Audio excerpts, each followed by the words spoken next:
Someone said something last week, and you're still carrying it. Maybe it was criticism that made your stomach drop, or praise that felt hollow an hour later. Either way, you're exhausted from replaying conversations, rewriting responses in your head, needing the next compliment just to feel okay. This isn't weakness. This is what happens when other people's words hold more power over your peace than you do. Tonight, you'll discover 3 ancient qualities that make some people completely unshakable, not hardened or numb, just deeply free. Free from needing praise, free from fearing criticism, anchored in something no storm can touch.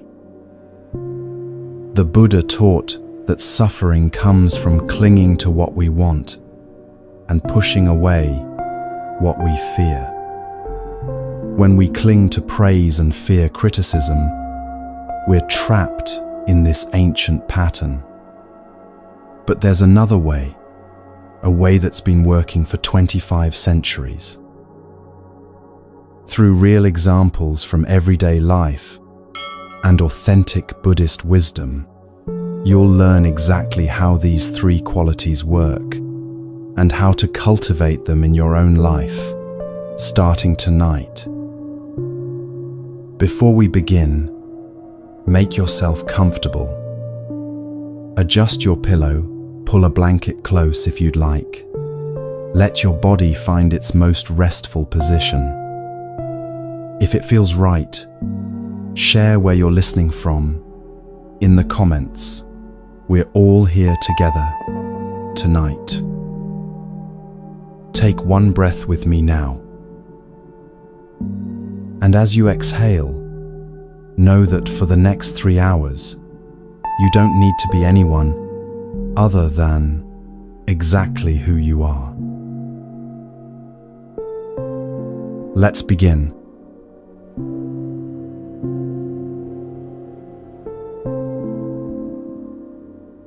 You're driving down a highway on a sunny afternoon. The road stretches ahead of you, smooth and wide, and you're making good time. Then you see it, a small warning sign on the side of the road with a camera icon. Instantly, without even thinking, your foot eases off the gas pedal.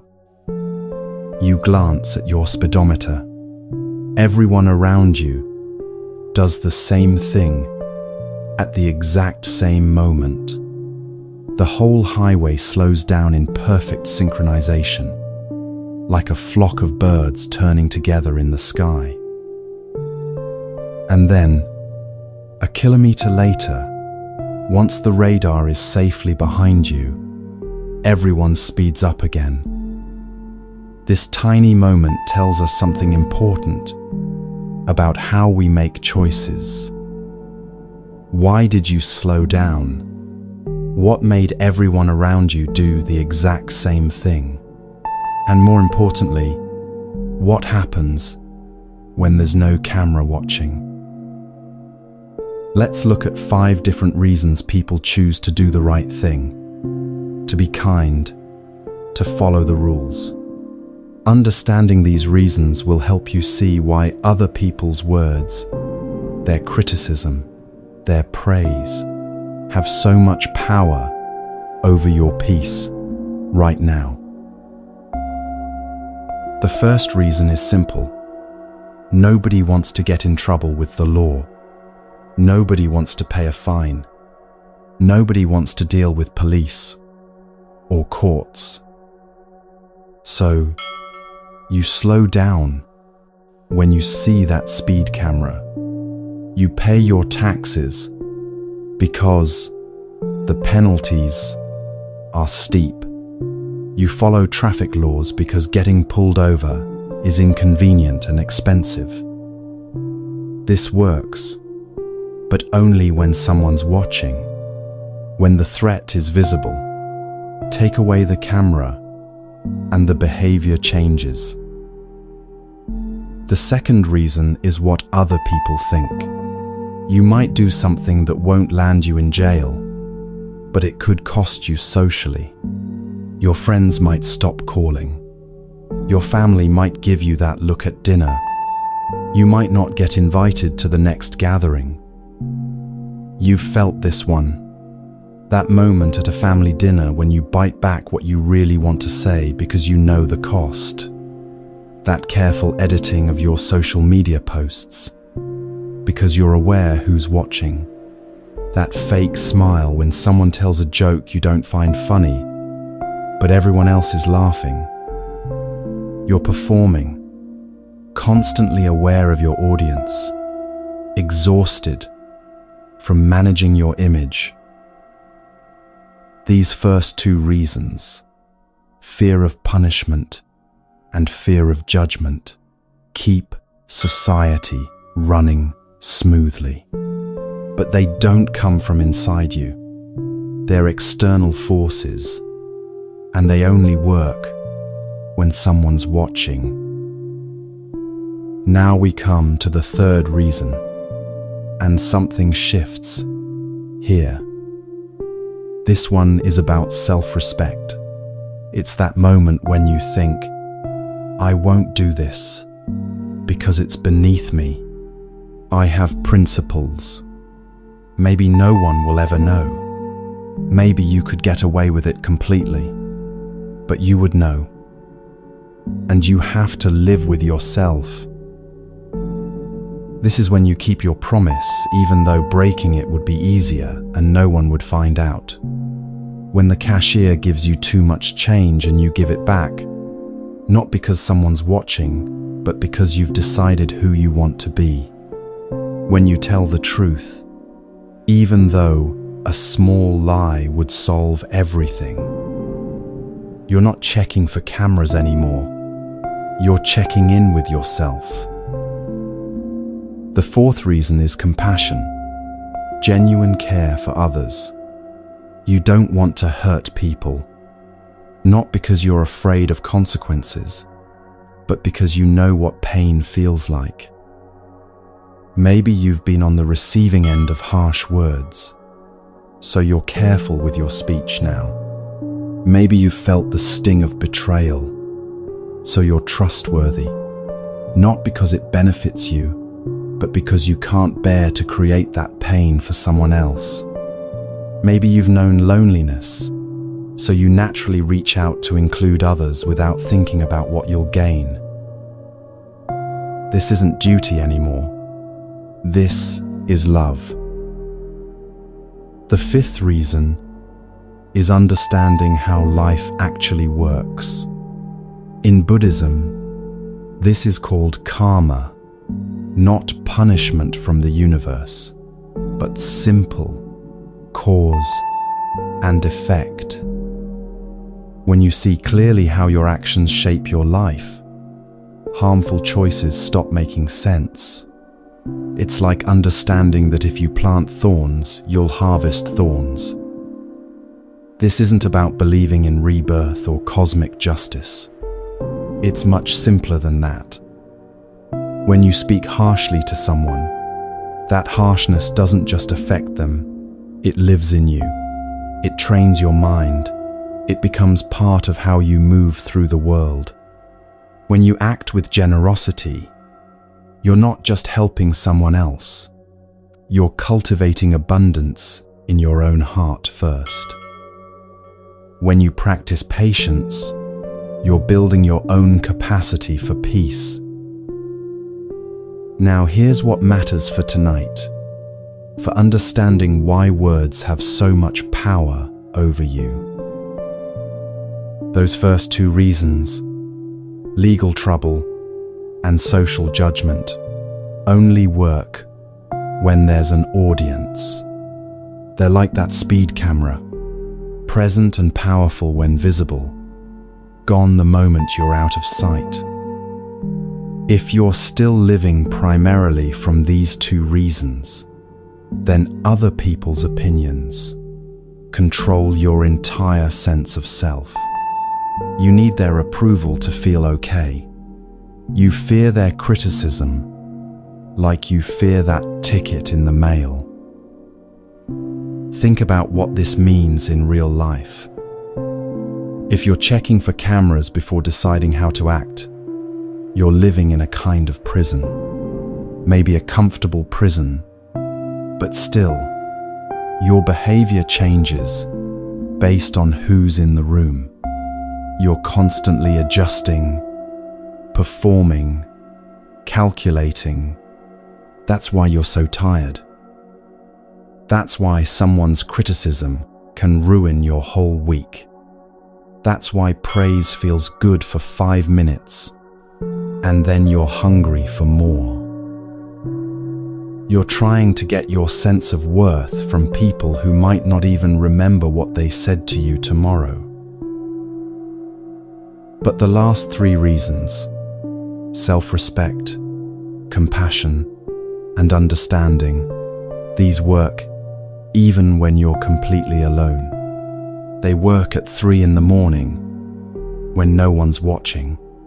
They work when no one will ever know what you did or didn't do. These come from inside, and they're the only things that create real change. This is where people who stay calm in storms live, not in the world of cameras and crowds, but in the world of genuine understanding. The Buddha taught something important about this. True freedom doesn't come from having no rules or not caring what anyone thinks.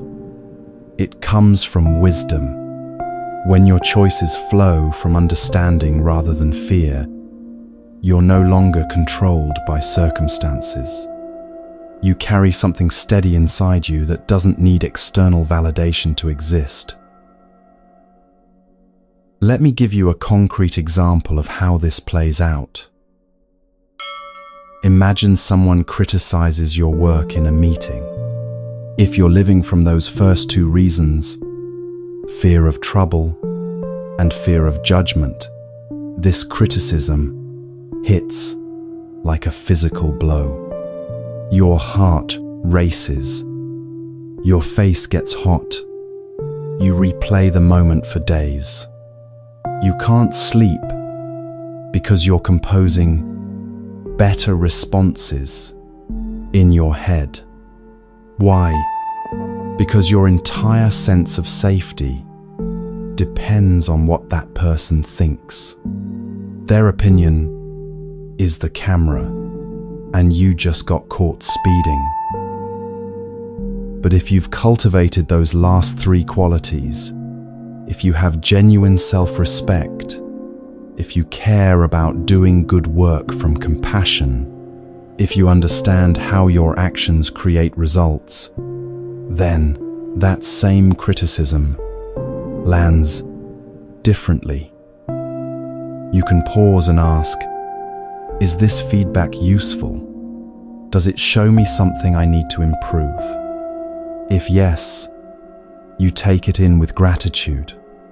If no, you let it pass.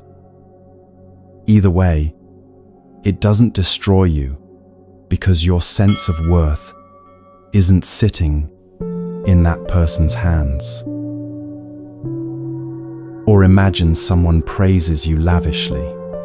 If you're living from those first 2 reasons, this praise creates a brief high followed by emptiness. You need more. You start adjusting your behavior to get more praise. You become addicted to external validation, always performing, always checking if people noticed.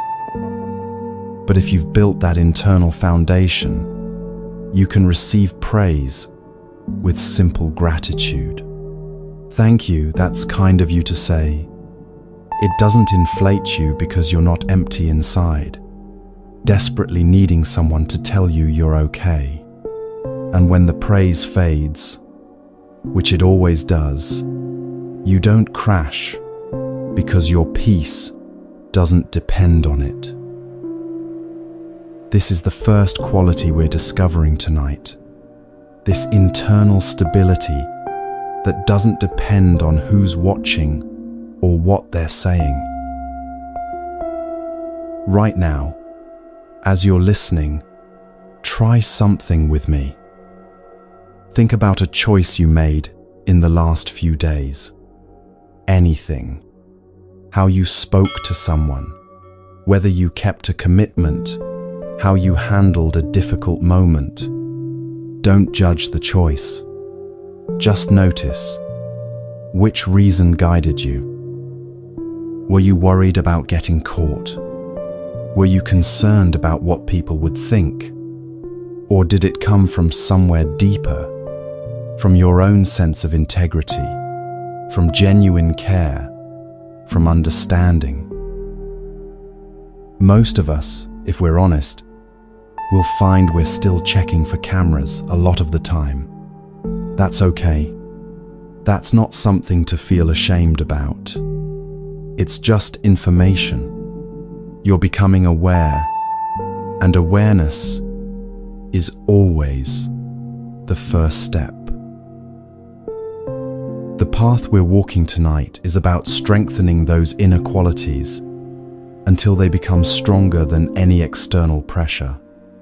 It's about learning to act well, not because someone's watching, but because you've become someone who naturally chooses wisdom and kindness. And here's the beautiful part. Once you start living from this place, the storms of life hit differently. Criticism doesn't shake your foundation because you're not building your life on other people's approval. Praise doesn't make you desperately need more because you're already full. You're anchored in something real. But we're just beginning to see how this works. Because even when all the cameras are off, even when every other person has left the room, there's still someone watching. Always. And that someone is you. You are your own constant witness. You see every choice you make. You hear every thought that crosses your mind. You know the quality of your intentions. There's no hiding from this, no escaping it. You can turn off all the cameras, close all the doors, make sure no other human being knows.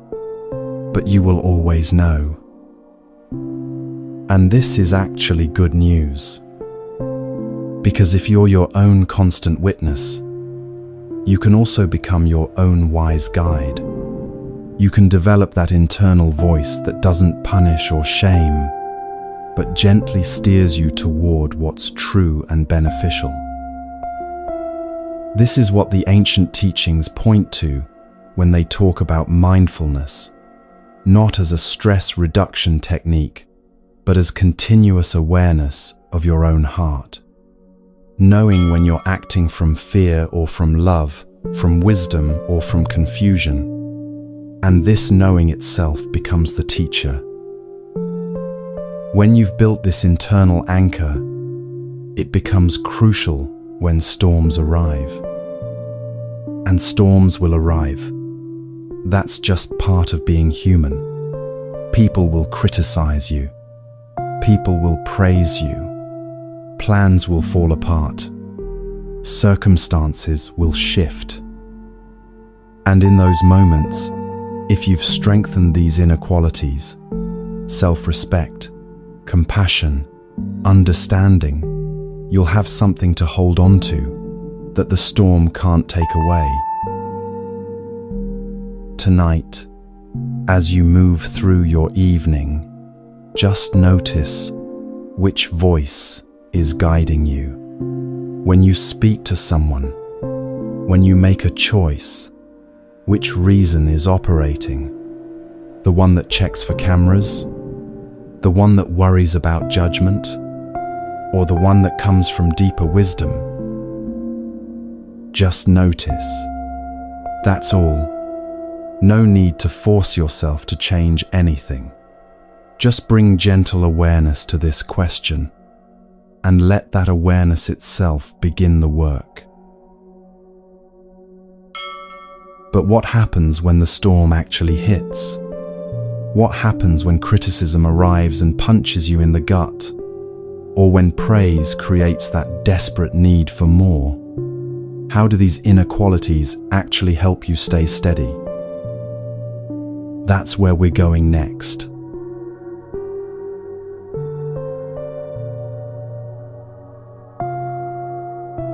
Picture this. You're sitting in your car at a railroad crossing. The barrier is down. Red lights are flashing. A long freight train is passing in front of you. Car after car after car, moving at its own steady pace. You have somewhere to be. You're already running late. And then you hear it. Someone behind you, honking their horn. Honking at the train, as if the train will hear it and speed up. As if the engineer will think, oh, someone's in a hurry, better go faster. As if reality itself will bend to the sound of that horn. It's absurd, isn't it? And yet, how many times do you do the exact same thing? Not literally honking at trains, but fighting what cannot be changed. Arguing with what already is. Demanding that circumstances bend to your plan instead of adjusting your plan to circumstances. This small moment at the railroad crossing reveals something crucial about suffering and about the first quality of people who stay unshaken no matter what life throws at them. Let's look at what's actually happening when someone honks at that train. On the surface, it's just impatience. They want to get somewhere. The train is in the way. They're frustrated. But underneath that impatience is something deeper: arrogance. Now, arrogance is a strong word, and we usually think of it as someone strutting around, thinking they're better than everyone else. But there's a subtler form of arrogance that most of us carry without realizing it. It's the belief that my plan, my idea of how things should be, is more valid than reality itself. You had a plan for your day. You were going to get from point A to point B in a certain amount of time. That was your mental picture of how things should unfold. Then reality shows up with a different plan, a train crossing, and something in you says, no, my plan is right. Reality is wrong. That's arrogance. That's believing your mental construction of how things should be is somehow more real, more important than what actually is. And this arrogance creates a chain reaction. Arrogance leads to impatience, and impatience leads to anger. Watch it happen inside you sometime. You're waiting in a long line at the store. You thought this would take 5 minutes, but it's been 15. First comes that arrogant thought, this shouldn't be happening.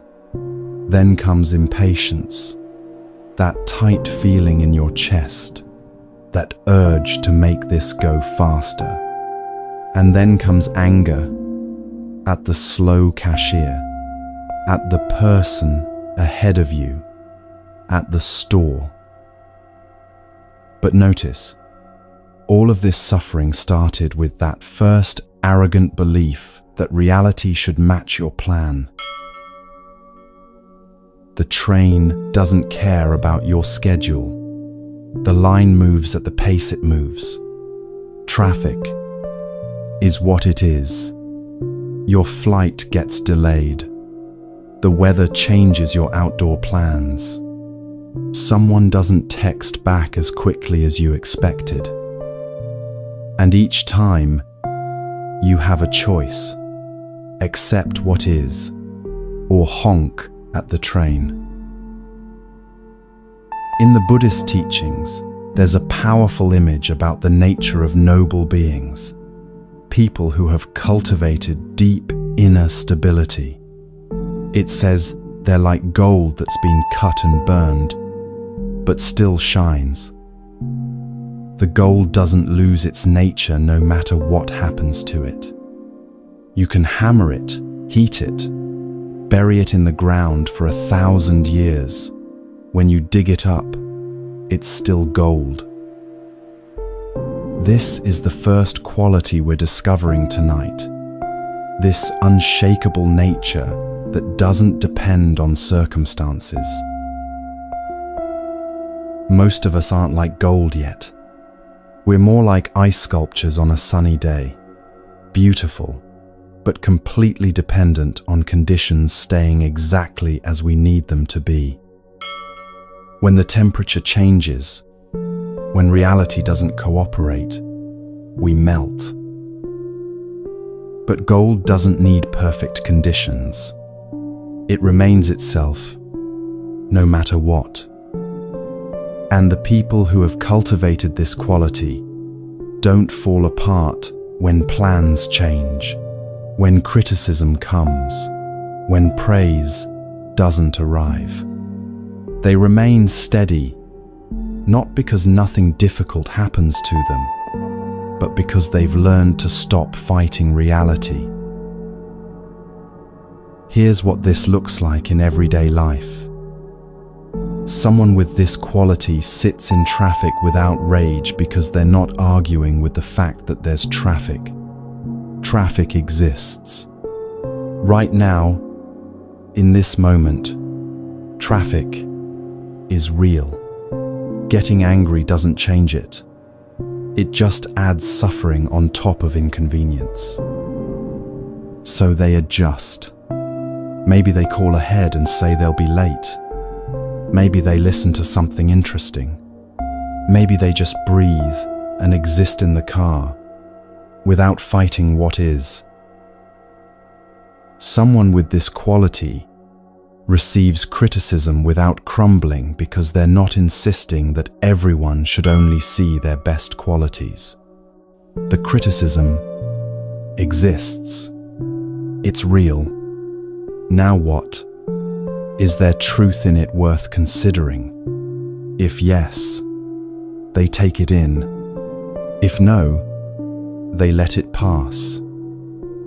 But either way, they're not honking at the train of someone else's opinion. This quality of being unshakable comes from developing what the Buddhist teachings call equilibrium in 4 areas of your life. Think of these as 4 different kinds of balance that work together to create inner stability.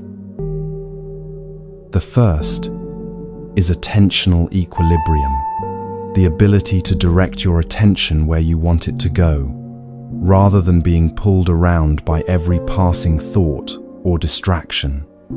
When you develop this, you're not constantly hijacked by your own thoughts or by what's happening around you. The second is ethical equilibrium, knowing what's right and having the strength to do it consistently, regardless of whether anyone's watching. This is what we explored earlier with those 5 reasons for behaving well. When you've cultivated this, your actions flow from integrity rather than from fear. The third is emotional equilibrium, the ability to experience your emotions without being controlled by them. This doesn't mean becoming emotionless. It means you can feel anger without acting out of anger, feel fear without being paralyzed by it, feel joy without grasping at it desperately. Your emotions move through you like weather, real but not permanent, powerful but not in charge.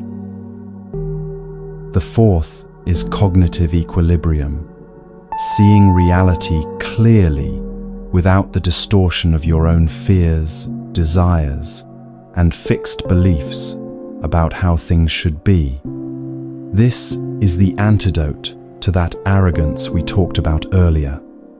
When you have cognitive equilibrium, you can see what actually is, instead of only seeing your mental picture of how things should be.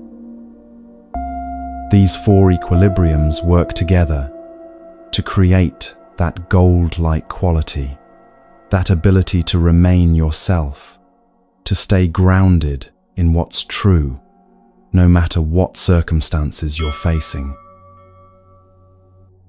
And here's why this matters so much for handling criticism and praise. When someone criticizes you and you lose your peace for days, it's because one or more of these equilibriums is shaky. Maybe you can't direct your attention away from replaying the criticism. Maybe you're knocked off your ethical center, questioning everything about yourself. Maybe the emotional hit controls your whole mood for a week. Maybe you can't see the criticism clearly, can't distinguish between useful feedback and just one person's perspective. Or when praise comes and you desperately need more, need constant validation to feel okay. Same thing. Your attention is glued to seeking approval. Your actions start orienting around getting more praise. Your emotional state rises and falls based on whether people notice you. You can't see yourself clearly anymore, only how others see you. But when you've developed these equilibriums, criticism and praise are just information passing through. They don't shake your foundation, because your foundation isn't built on other people's opinions. It's built on these four stable qualities inside yourself. The Buddha taught that true freedom is found in liberation from patterns that cause suffering. Not liberation from the world, not freedom from ever experiencing difficulties, but liberation from the internal patterns that turn difficulties into disasters. The pattern of fighting reality, the pattern of needing approval, the pattern of losing yourself when circumstances change. When you develop these equilibriums, you're not adding something to yourself.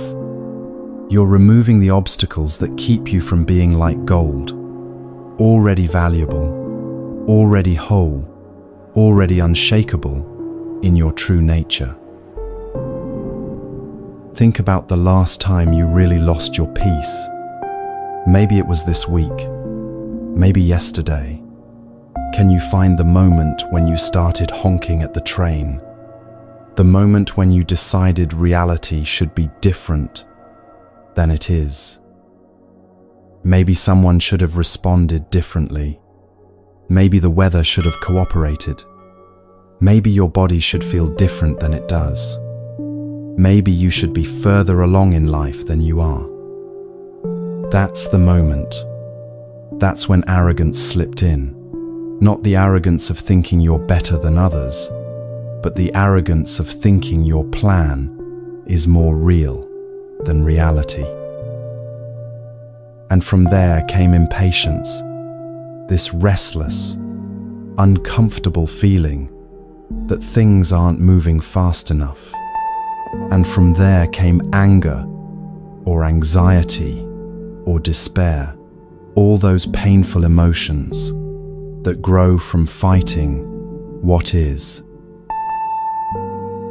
Tonight, As you move through your life, see if you can catch yourself honking at trains, not to judge yourself for it, but just to notice. Oh, there I go again, arguing with reality. And when you catch yourself, try something radical. Accept what is. Just for one moment, stop fighting. The train is here. The traffic is here. The criticism is here. What now? How do you respond from acceptance rather than from resistance? This is how you begin to develop that unshakable quality, that gold-like nature that remains steady regardless of what life does to it. Not by never having problems, but by learning to stop adding suffering on top of difficulty. Not by controlling reality, but by developing these inner equilibriums that keep you grounded when reality doesn't match your plan. The train will pass. It always does. The question is, will you waste your energy honking at it? Or will you remain yourself, calm, clear, unshaken, while you wait?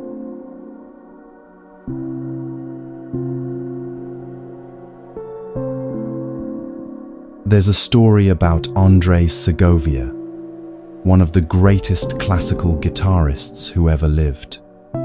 After a particularly brilliant concert, someone approached him backstage, amazed by what they'd witnessed. "Maestro," they said, "you're a genius. That was extraordinary." Segovia looked at them with something close to annoyance. "Genius," he said. "Let me tell you about genius. I have practiced guitar for hours every single day for decades. My fingers have bled. My nails have broken. I have played the same passages 10,000 times until they were right. And now you call me genius? What an insult. What an insult." Those three words reveal something profound about how we misunderstand excellence and how that misunderstanding keeps us trapped. When we call someone a genius, we're doing something subtle but damaging. We're taking all the years of practice, all the discipline, all the failures and adjustments and persistence, and we're erasing them. We're saying, "You didn't earn this through effort. You were just born special. You descended from somewhere with a gift the rest of us don't have." And that does two terrible things at once. First, it robs the person of credit for their actual work. Segovia didn't wake up one day able to play like that. He built that ability note by note, hour by hour, year by year. Calling it genius makes it seem like magic, like something that just appeared fully formed. It dismisses the reality of what it actually takes to become excellent at anything. But second, and this is where it affects you directly, it lets everyone else off the hook. If Segovia is a genius, if his ability is some rare gift from birth, then you don't have to feel bad about not being at that level. Of course you can't play like that. You're not a genius. You weren't born with the gift. The genius label becomes your excuse for not trying, not practicing, not putting in the decades of work. Think about how often you do this in your own life. You see someone who's calm when everyone else is panicking, and you think they're just naturally calm. You see someone who handles criticism gracefully, and you think, they're just built that way. You see someone who's genuinely kind even when it costs them something, and you think, some people are just good. And in thinking this, you've just excused yourself from developing those same qualities. The truth is more challenging and more hopeful than the genius myth. Every quality you admire in another person, their patience, their wisdom, their unshakable peace, their ability to remain kind in the face of cruelty, these were built. They weren't gifts. They were practices. Someone decided to work on these things, failed many times, kept going, and gradually became the person you now admire. In Buddhist teaching, there's this beautiful concept called Buddha nature. It says that every single person has the potential for complete awakening, complete freedom from suffering, complete wisdom, and compassion. Not that everyone will develop it, but that everyone could. The seed is already there. The possibility is inherent.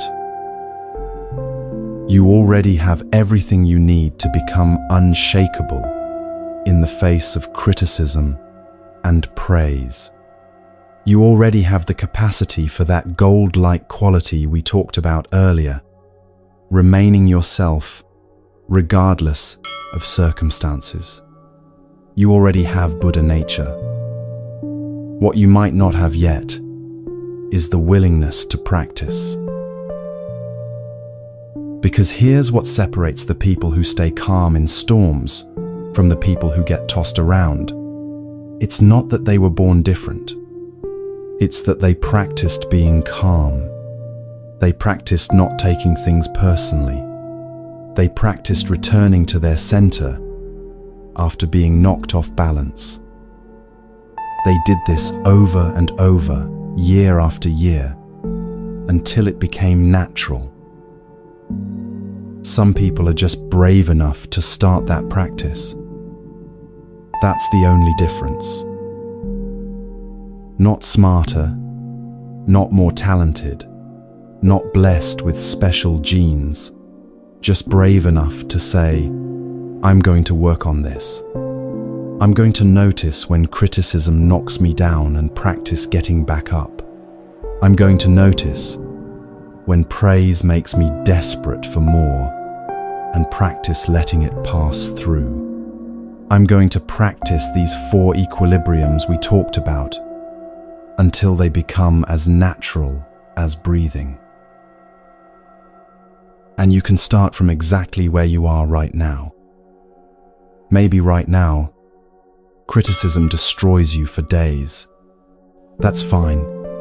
That's just your starting point. You don't need to already be good at this. You just need to start noticing what happens when criticism comes and practice responding differently. Even 1 degree differently is progress. Maybe right now, you need constant validation from others to feel okay about yourself. That's fine too. That's where you're starting. You don't need to suddenly become self-sufficient overnight. You just need to start noticing that hunger for approval when it arises, and practice sitting with it for just a few moments before seeking the next hit of validation. The Buddhist teachings are clear about this. Noble beings aren't a special category of humans who descended from heaven with halos. They're people who did the work. They cultivated noble qualities through practice, through attention, through thousands of small choices to respond with wisdom instead of reacting from confusion. Think about what this means for how you relate to criticism and praise. When someone criticizes you, you have this moment of choice. You can react the way you always have. Defensiveness, rumination, self-attack, whatever your pattern is. Or you can practice responding differently. Just this once, can you pause? Can you take a breath? Can you ask yourself, is there truth here worth considering? Or is this just someone else's opinion passing through? That's practice. That one moment of choosing to pause instead of react. That's how you build the quality of remaining unshaken. When someone praises you, you feel that little rush, that moment of validation. And then comes that subtle grasping. Tell me more. Notice me more. I need more of this feeling. Can you notice that grasping? Can you let the praise land with a simple thank you and then let it go without building your identity around it? That's practice too. And each time you practice, you're building something real. Those 4 equilibriums, that internal stability, that gold-like nature that doesn't change based on whether people are applauding or criticizing. The Buddha said something important about this. He said, "No one saves us, but ourselves. No one can and no one may. We ourselves must walk the path." This isn't harsh. It's liberating. It means you're not waiting for someone to fix you or gift you with peace. You're building it yourself, one practice at a time. Right now, think about something you've called impossible for yourself. Maybe you've said, "I could never stay calm when someone attacks me. I could never be free from needing approval. I could never handle criticism without falling apart." That word never, that's you calling yourself something other than what you actually are. You're calling yourself fixed, unchangeable, incapable of growth. But you have Buddha nature. You have the same potential that every awakened being has ever had. What you're actually saying is, "I'm not willing to practice this. I'm not brave enough yet to start." And that's okay. You don't have to start today. But notice that it's a choice, not a fixed limitation. The door is always open. When you watch someone remain peaceful in chaos, when you see someone accept criticism with grace, when you witness someone give and receive praise without being controlled by either, you're not watching a genius. You're watching someone who practiced, someone who was brave enough to start from wherever they were and build these qualities through attention, effort, and time. You can do the same thing, not because you're special, but because you have the same human capacity they do. Not overnight, but step by step. Not perfectly, but progressively.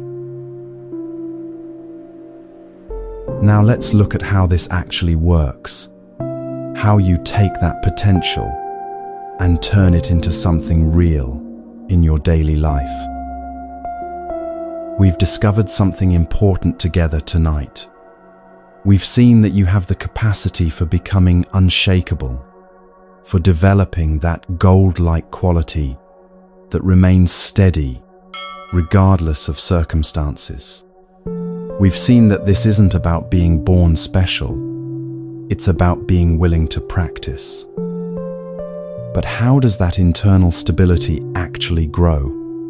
How do you move from understanding this conceptually to living it? It grows the same way physical strength grows, through regular practice that gradually builds capacity. When you first start lifting weights, 5 pounds might feel heavy, but you keep showing up, keep lifting, and 6 months later, 5 pounds is nothing. You didn't suddenly become a different kind of human. You built strength through repetition. Internal stability works the same way.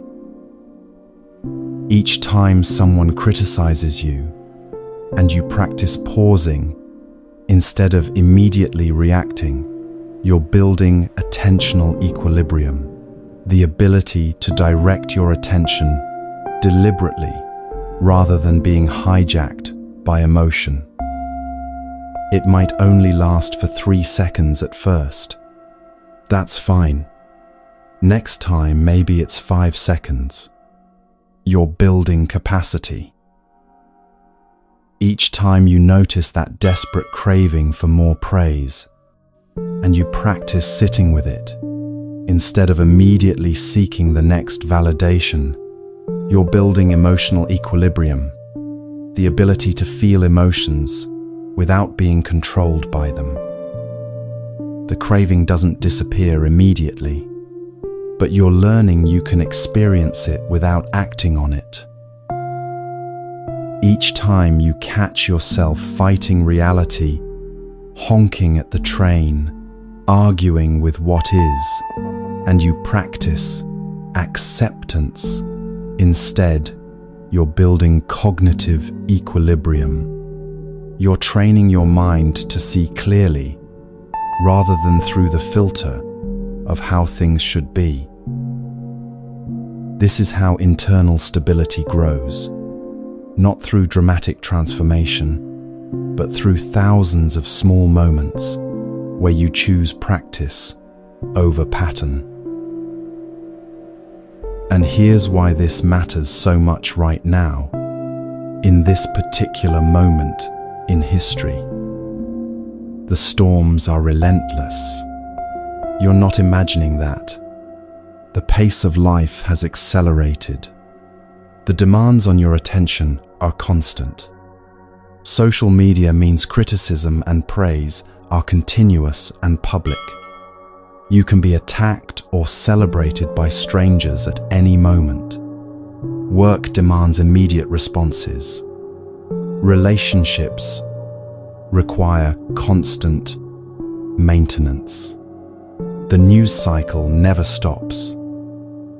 There's always something to react to, always something demanding your emotional energy, always another storm on the horizon. If you don't have that internal anchor we've been building toward tonight, you'll be tossed around endlessly. Your peace will depend entirely on whether the most recent message you received was kind or cruel. Your sense of self will rise and fall based on the last post's engagement. You'll be exhausted, constantly vigilant, never at rest. But if you've built that internal stability, if you've practiced those equilibriums until they're strong, then you can move through all of this without losing yourself. The storms still come. The criticism and praise still arrive, but they don't determine your state anymore. You have something steady inside that nothing external can shake. The Buddha taught, you yourself, as much as anybody in the entire universe, deserve your love and affection. This isn't just a nice sentiment. It's pointing to something practical. When you've built this internal foundation through practice, you stop looking to others to tell you whether you're okay. You know, not because you're arrogant, but because you're grounded in something real. These cultivated qualities that don't waver based on circumstances. So tonight, as you continue through these teachings, know that everything we're exploring is buildable. You're not learning about qualities you can never have. You're learning about qualities you can develop, starting from exactly where you are right now, through practice. The question isn't whether you're capable. You are. The question is whether you're willing to practice.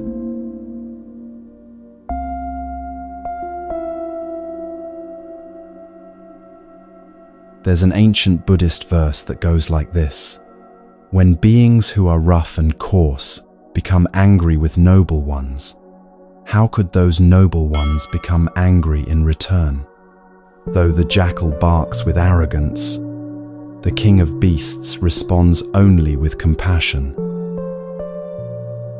A jackal, small, scrappy, surviving on scraps, stands before a lion and barks.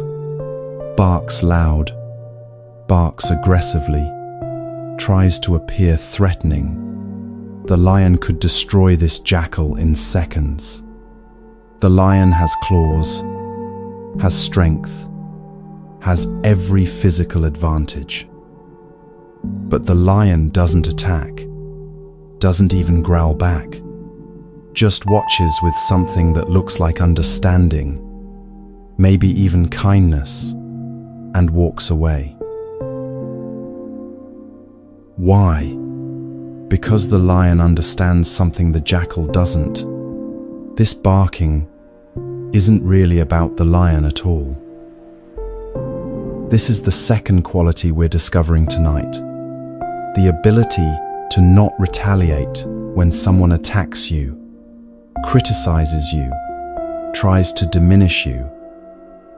Not because you can't respond, not because you're weak or passive, but because you understand something deeper about what's actually happening. Let's be honest about something first. Rough people will attack you. Not might, will. People who are carrying their own pain, their own unprocessed trauma, their own confusion about life. They're going to lash out sometimes, and you might be in the path of that lashing. This isn't pessimism. This is just reality. Maybe it's a coworker who criticizes your ideas in meetings with unnecessary harshness. Maybe it's a family member who makes cutting comments disguised as jokes. Maybe it's someone online who attacks you for having an opinion. Maybe it's a friend who betrays your trust when they're scared or insecure. These things happen. They happen to everyone. And here's what the verse is pointing to. These attacks say much more about the person doing the attacking than about you. Think about that jackal for a moment. It's not barking because the lion did something wrong. It's barking because that's what jackals do when they feel threatened or insecure. It's their nature, their pattern, their way of dealing with a world that feels dangerous. The lion hasn't provoked this. The lion is just being a lion, existing in its own power and peace. But the jackal's internal state, fear, insecurity, the need to assert itself, causes the barking. Now imagine if the lion took it personally. Imagine if the lion thought, "Why is this jackal attacking me? What did I do wrong? Maybe I'm not as powerful as I thought. Maybe I deserved this." Or imagine if the lion attacked back in rage. "How dare this small creature challenge me?" Both responses would be based on a misunderstanding of what's actually happening. The jackal is acting from its own internal confusion, not from anything the lion has done or is. Here's a question that might change how you see criticism. Who gets angry at water for being wet? Water is wet. That's its nature. Fire is hot. That's its nature. You don't rage at the ocean for making you wet when you jump in. You don't sue fire for burning you when you touch it. You understand that these elements have certain qualities, and getting angry at them for being what they are makes no sense. Some people operate from patterns that cause them to criticize harshly. Some people are emotionally burning right now with their own unprocessed anger. Some people are drowning in their own needs and will soak everyone around them. This is where they're operating from, not necessarily who they'll always be, but who they are right now. Here's where most people trap themselves. You create a mental version of people, an avatar, an image, a character in your mind of who they are and how they should behave. This mental version is based on your hopes, your needs, your ideas about relationships. And then the real person does something that doesn't match your mental version, and you suffer. Your friend who you thought was reliable doesn't show up when they promised. Your colleague who you thought was professional loses their temper. Your family member who you thought understood you makes a cruel joke at your expense. The suffering comes from the gap between your avatar and reality. You were expecting someone to give you something they genuinely don't have to give right now. This is what the lion understands. You can't ask someone for what they don't have. That coworker doesn't have gentleness to offer right now. That family member doesn't have emotional maturity to communicate directly. That friend doesn't have the follow-through you need. Does this mean you just accept bad treatment? Absolutely not. And this is critical, so listen carefully. There's a massive difference between your attitude and your action. Your attitude can be compassionate, understanding that this person is acting from their own confusion, their own pain, their own limitations. You're not taking it personally because you understand it's not really about you. You're not filled with rage because raging at water for being wet doesn't change anything. But your actions can still be firm. You can set clear boundaries. You can stop putting yourself in situations where you'll be hurt. You can limit your exposure to harmful people. You can even end relationships that are damaging. All of this can be done from compassion, not from hatred. You're not punishing the water for being wet.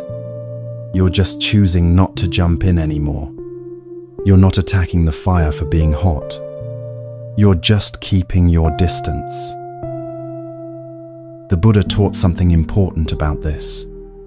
He said that holding on to anger is like grasping a hot coal with the intent of throwing it at someone else. You're the one who gets burned.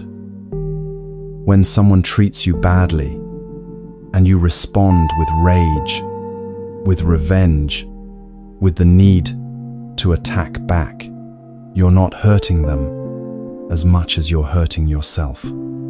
You're burning your own hand. But when you understand that their behavior comes from their own confusion, when you can see them with compassion while still protecting yourself, you're free. Free from the cycle of retaliation, free from taking everything personally, free from being controlled by how others behave.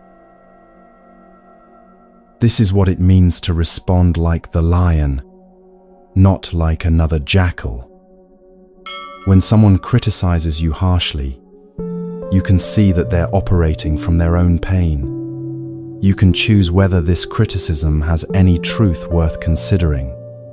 If it does, you take it in. If it doesn't, you let it pass. But either way, you're not spending the next week plotting revenge or composing clever comebacks in your head. When someone betrays your trust, you can see that they lack the capacity for trustworthiness right now. You can adjust your expectations and behavior accordingly. You can stop giving them opportunities to hurt you without needing to hurt them back. When someone attacks you, online, in person, wherever, you can see that they're a jackal barking, not a real threat to who you are. And you can walk away with your peace intact. This is the second quality of noble beings, not retaliating when attacked. Not because they're weak, not because they're saints, but because they understand what's actually happening and they refuse to multiply suffering by adding their own anger to the mix. Think about someone in your life who treats you badly sometimes. Have you been asking them for something they don't have? Have you been expecting this person to give you support or kindness or reliability that they simply can't provide right now? What would change if you stopped expecting it? Not in a bitter way, just in a clear-eyed way. This person is who they are right now. What would it be like to accept that reality and adjust your behavior accordingly while keeping your heart free from rage? You don't have to keep getting wet just because water is wet. You can step back. You can protect yourself. You can set boundaries. You can even walk away entirely if needed. All of this can be done with compassion, understanding that they're doing the best they can with the awareness they currently have, even if that best isn't good enough for you to stay close to. This is how you remain unshaken when rough people attack. Not by becoming stone, not by pretending it doesn't hurt, but by understanding what's actually happening and refusing to multiply suffering through retaliation. The lion walks away from the barking jackal, not in fear, not in anger, but in understanding. And that understanding keeps the lion's peace intact.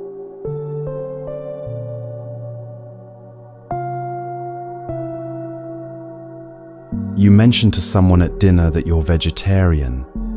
You weren't making a big deal about it. You were just explaining why you're not having the meat dish.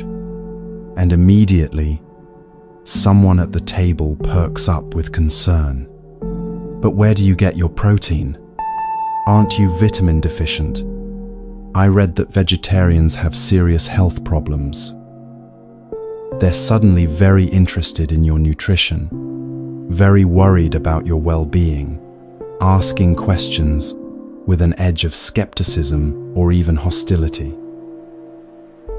And the strange thing is, these same people never interrogate the person eating fast food 3 times a week about their nutrition.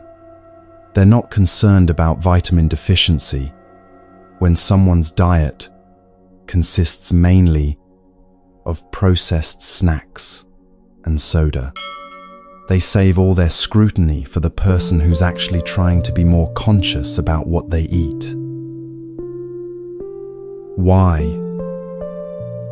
There's an ancient teaching that addresses this directly. People search for faults in extraordinary people, but not in the mediocre. While people examine precious jewels carefully, who bothers to inspect a lump of coal? If someone hands you a diamond, you hold it up to the light, looking for flaws. But coal? Nobody bothers. We scrutinize what's valuable and ignore what's ordinary. We do this with people too. The person trying to improve gets examined closely, while mediocrity passes by without comment. Let's look at 3 reasons why, because understanding them will help you see what's actually happening when people criticize you for trying to improve. The first reason is threat. Someone else's good choice can feel like a judgment on your bad one. That vegetarian at the table isn't saying anything about your meat eating, but their choice creates a contrast that makes your own choice suddenly visible. So you find flaws in theirs. You focus on protein deficiency, vitamin B12, supposed health problems. You're not actually concerned about their health. You're protecting your ego from feeling inferior. Someone stays calm in a crisis, and you think they must be emotionally cold. Someone is generous, and you think they must not have a real life. Someone handles criticism gracefully, and you think they must have no self-respect. The flaw you find makes you feel better about not being like them. The second reason is the most uncomfortable. We search for flaws in good people to give ourselves permission to stay exactly as we are. You see someone living ethically, making good choices, trying to be better. Part of you feels uncomfortable because you're not living that way. You know you should probably make some changes, but change is hard.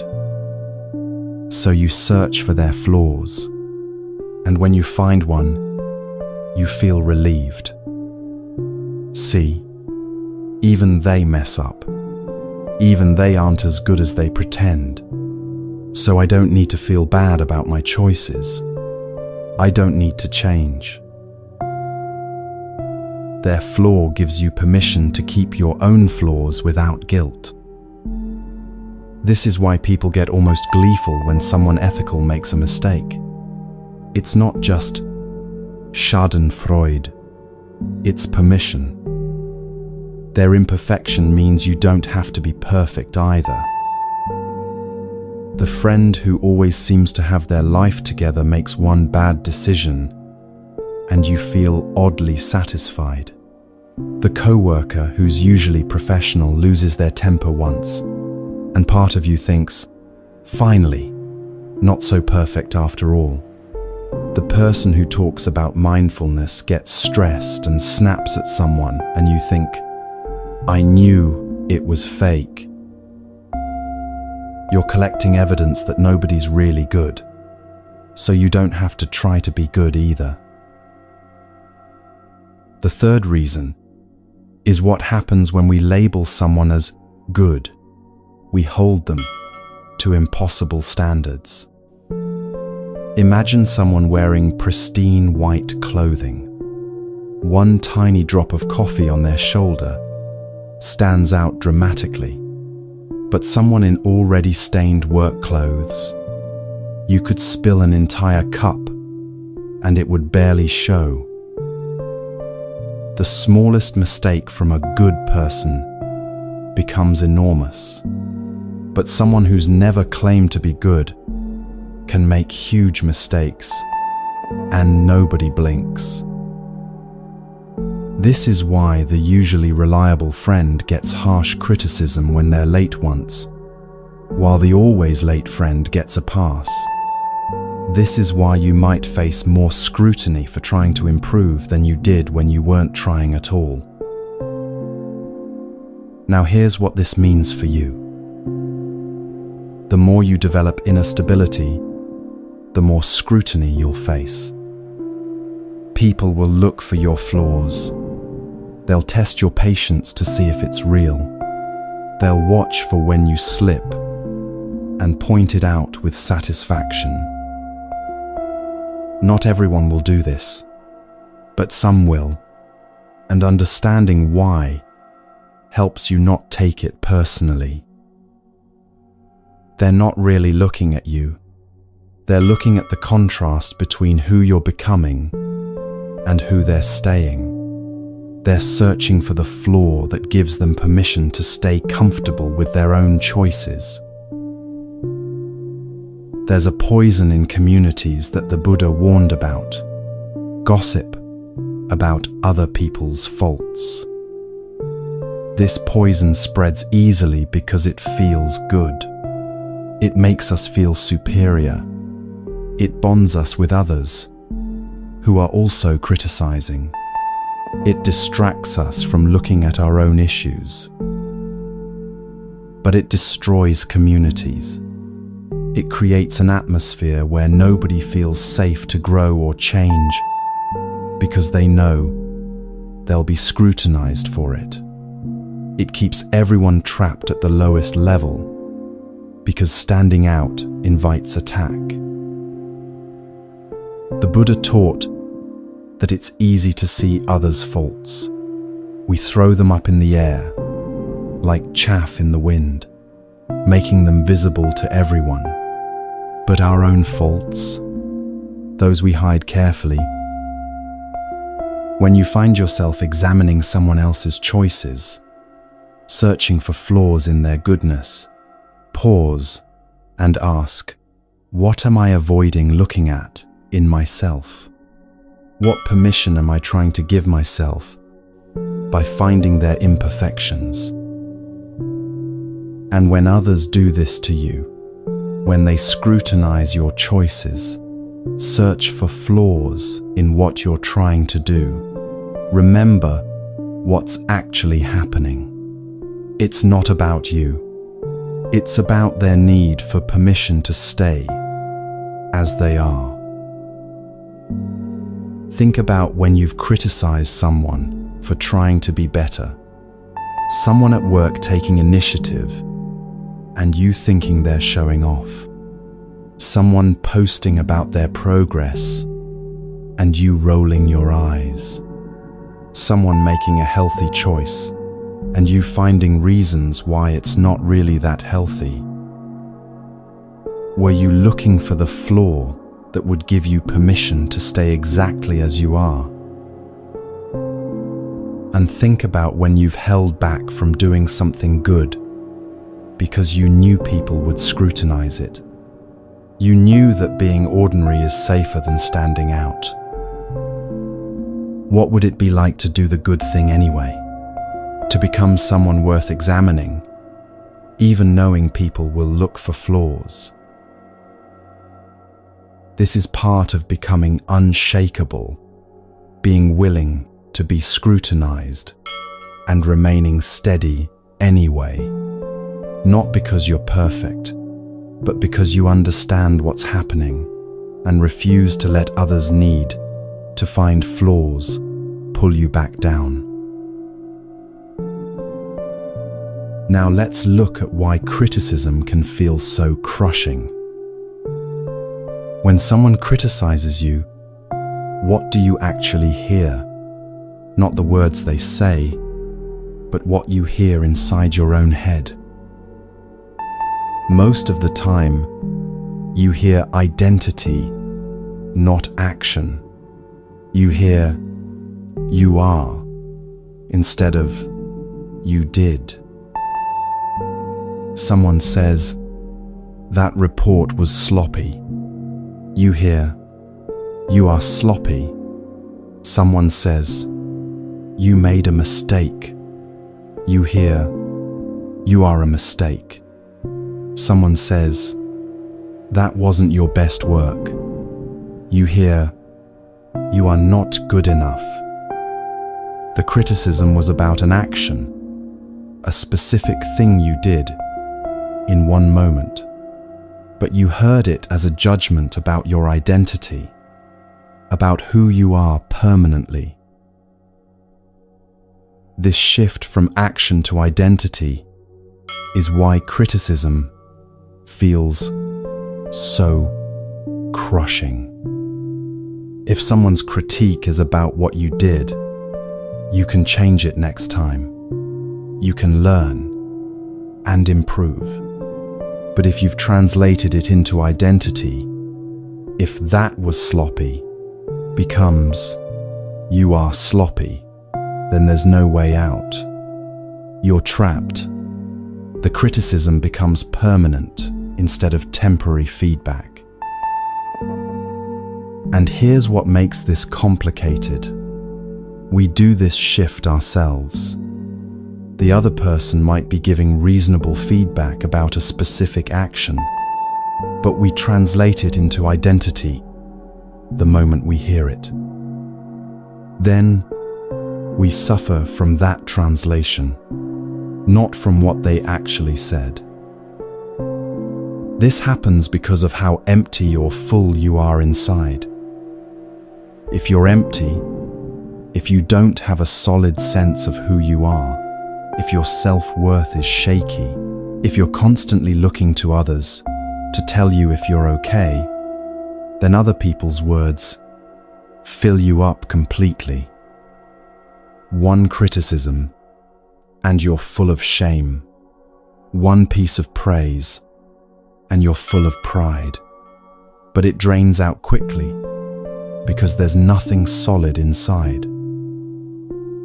But if you have a genuine, grounded sense of yourself, not arrogance, not pretending to be perfect, just clear understanding of who you are, including both strengths and limitations, then other people's words don't fill you up. Criticism comes, and you can look at it objectively. Is this about what I did or who I am? Is there truth here worth learning from? And you can take in what's useful without being destroyed. Praise comes, and you can receive it with simple gratitude, without needing more, without building your whole sense of self around it. The Buddha taught, you yourself, as much as anybody in the entire universe, deserve your love and affection. This isn't about self-centeredness. It's about having a solid, loving relationship with yourself so that other people's opinions don't determine your worth.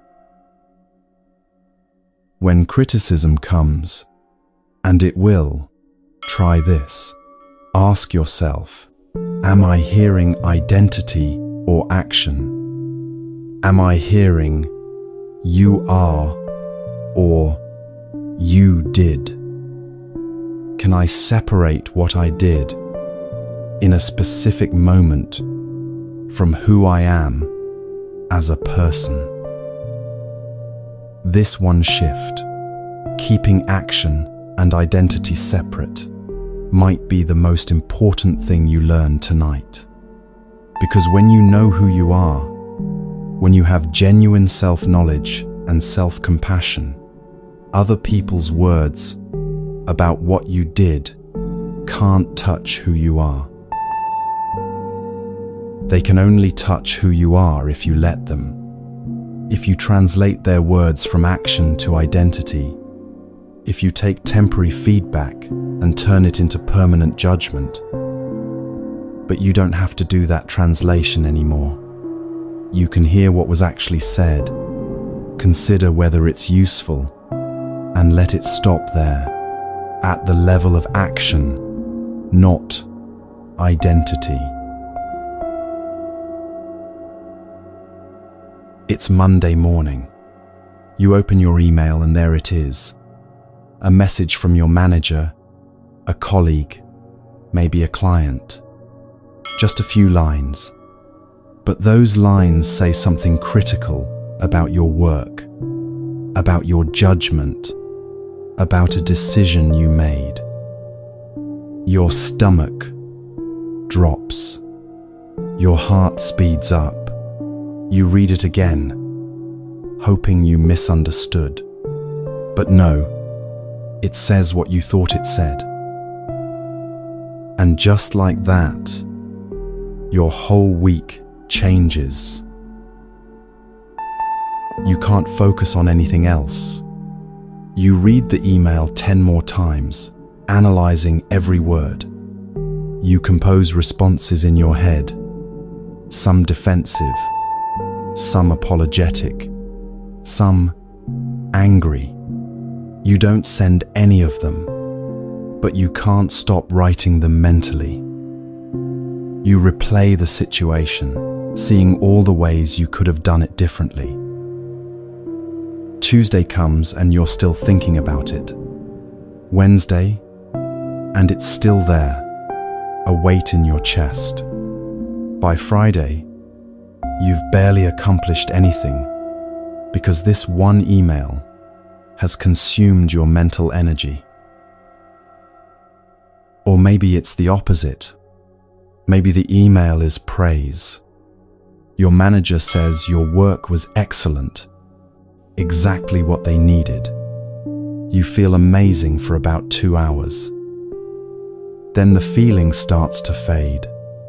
By afternoon, you're already wondering, will they think the next thing I do is as good? What if I can't maintain this level? By the next day, that praise feels like it happened years ago, and you're already hungry for the next validation. This is what it means to live as a hostage to words. Criticism destroys you. Praise inflates you, briefly, then leaves you empty, and neither one gives you any lasting peace. This brings us to the third quality of people who remain unshaken.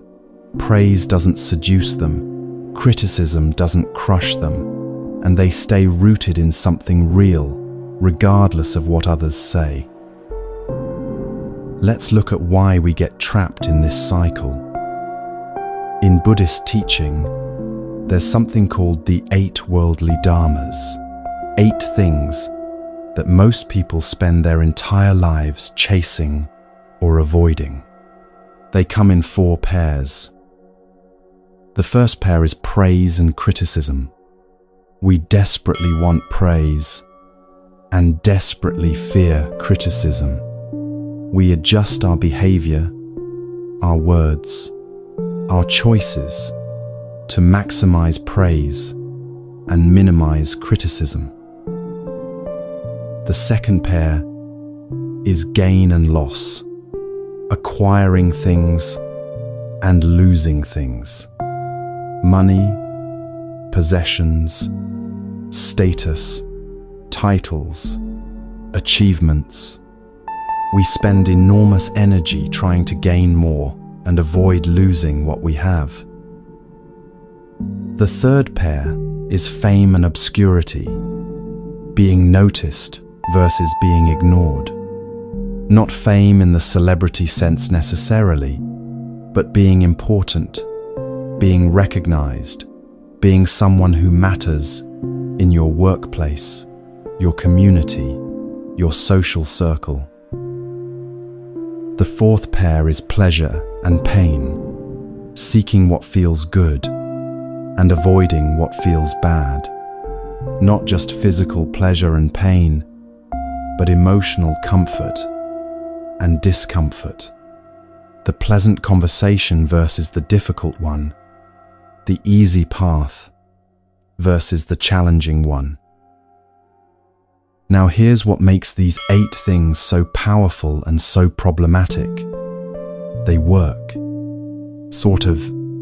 Temporarily. Praise does feel good. Gaining something you wanted does bring satisfaction. Being recognized does create a sense of significance. So your mind learns, this is how I get happy. Chase these things. Build your life around pursuing praise, gain, fame, and pleasure while avoiding their opposites. But there's a massive problem with this strategy. None of these things last, and none of them are under your control. Think of it like a casino.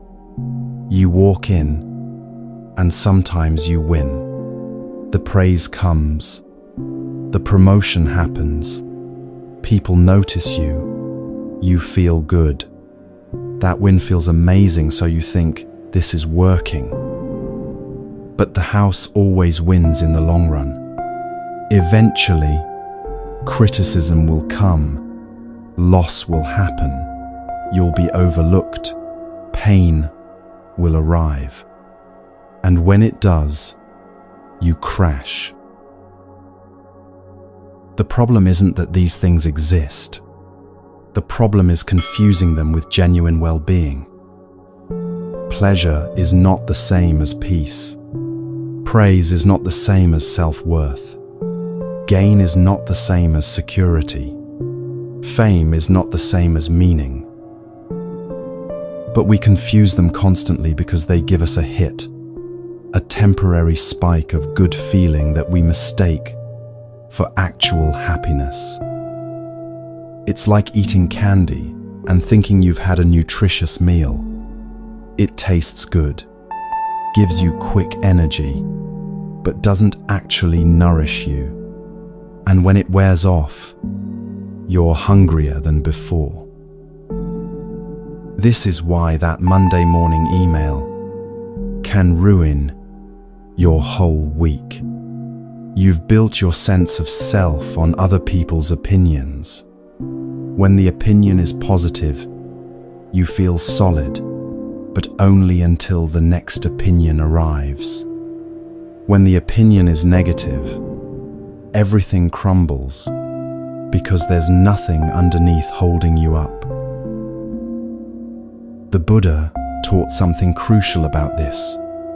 He said that suffering comes from tanha, this desperate clinging to experiences we want and desperate pushing away of experiences we don't want.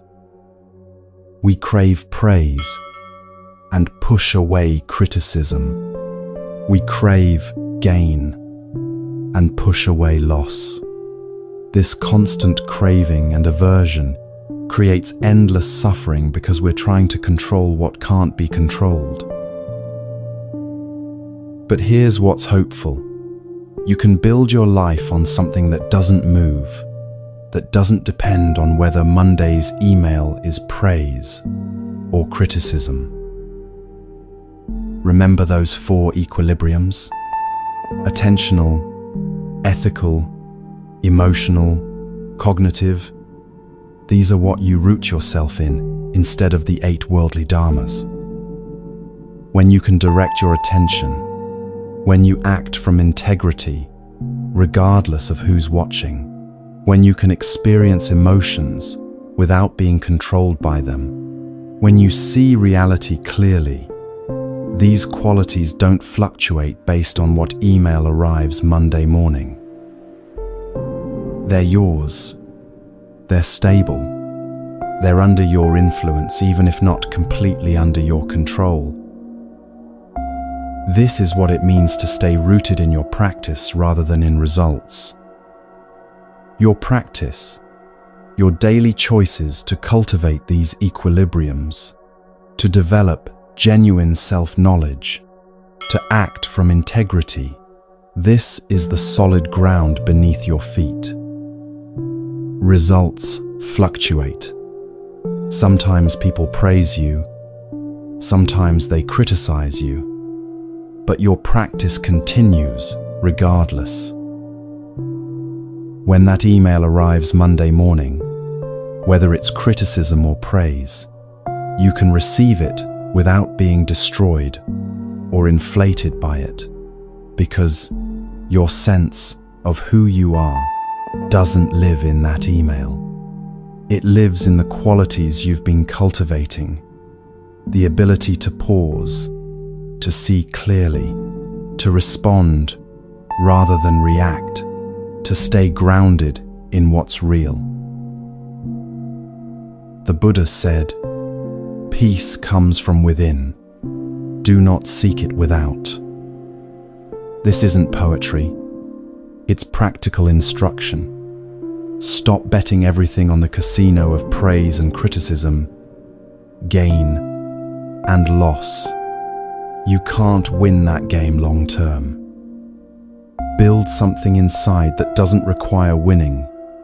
Genuine self-knowledge, genuine compassion, genuine clarity about what actually matters. Think about an email, a text, a comment that's still living in your mind. Maybe it was weeks ago, months ago, maybe even years ago. Someone said something critical, or someone praised you and then took it away, or someone ignored you when you needed to be seen, and you're still carrying it. That's not about the other person anymore. That's about where you're placing your foundation. That's about trying to get your sense of worth from something outside yourself that you can't control. What would it be like to put it down? Not to pretend it didn't hurt, but simply to stop letting those words determine who you are today? What would it be like to build your foundation somewhere else, on the qualities you're developing, the practices you're maintaining, the understanding you're cultivating? That's what we're building toward tonight. Not invulnerability to words, but freedom from being held hostage by them.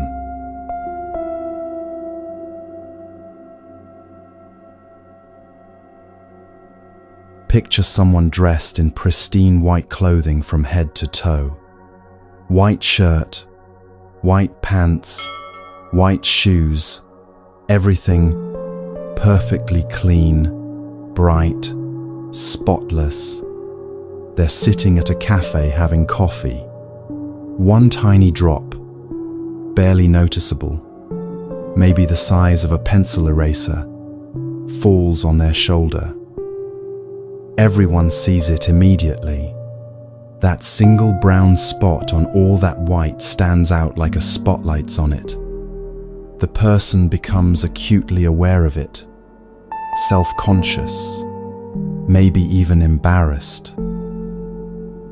Now, picture a mechanic in their work clothes, dark pants, already stained with oil, grease, dirt, from working under cars all week. Someone spills an entire cup of coffee on them. Does anyone notice? Barely. The mechanic probably doesn't even care.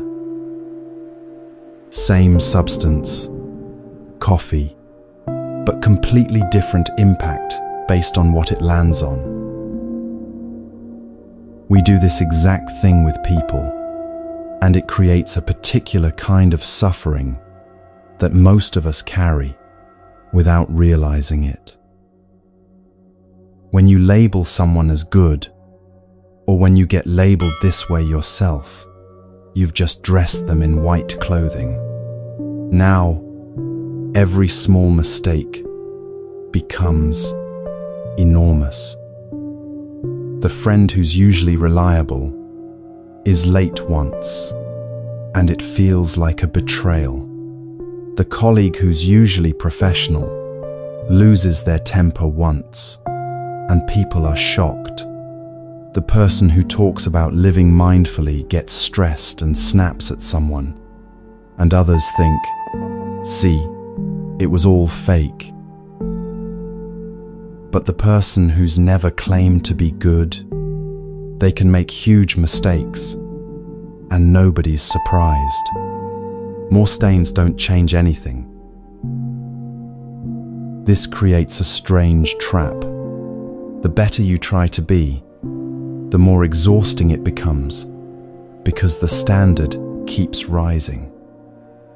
You become afraid of being human, afraid of having a bad day, afraid of the inevitable moment when you're not at your best, because you know that one drop of coffee will be visible from across the room. And here's what makes this even more complicated. Often, you're the one doing this to yourself. Maybe nobody else is holding you to these impossible standards. But you've decided you should be good. You should be calm. You should be patient. You've dressed yourself in white, and now you're terrified of any spot appearing.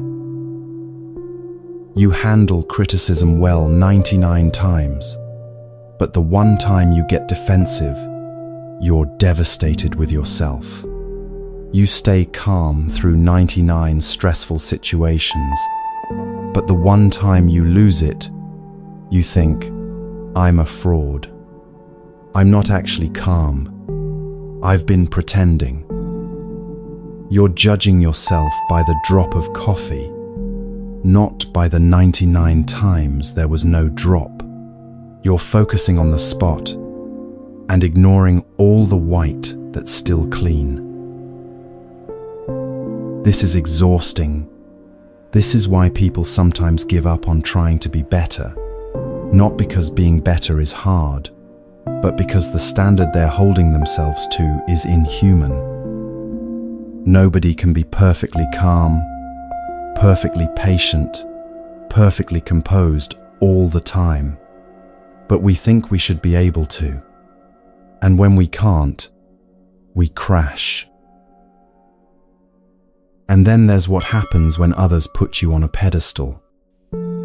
Maybe you've been reliable, kind, patient, strong through difficult times. People start seeing you as the calm one, the stable one, the one who has it together. And at first, this might feel good. It's nice to be seen as capable. But then you realize you can't have a bad day anymore. You can't admit when you're struggling because people need you to be strong. You can't show frustration or anxiety or weakness because that's not who you're supposed to be. You've been dressed in white by others' perception, and now you're trapped maintaining that image even when you just want to be human. The pedestal becomes a prison. You're isolated up there, trying to maintain an image of perfection that you never claimed you had in the first place. This relates directly to how we handle praise and criticism. When people praise you for being calm, wise, patient, kind, they're dressing you in white. And if you believe that praise, if you start identifying with being the calm one or the wise one, you've just put yourself in the white suit. Now any moment you're not calm becomes a spot that stands out dramatically. And when criticism comes, when someone points out that one drop of coffee, it hits harder because of the contrast.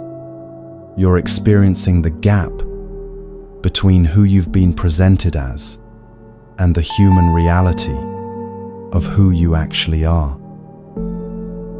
So, what's the way out of this trap?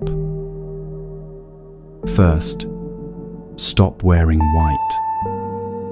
Stop holding yourself to standards of perfection that no human can maintain.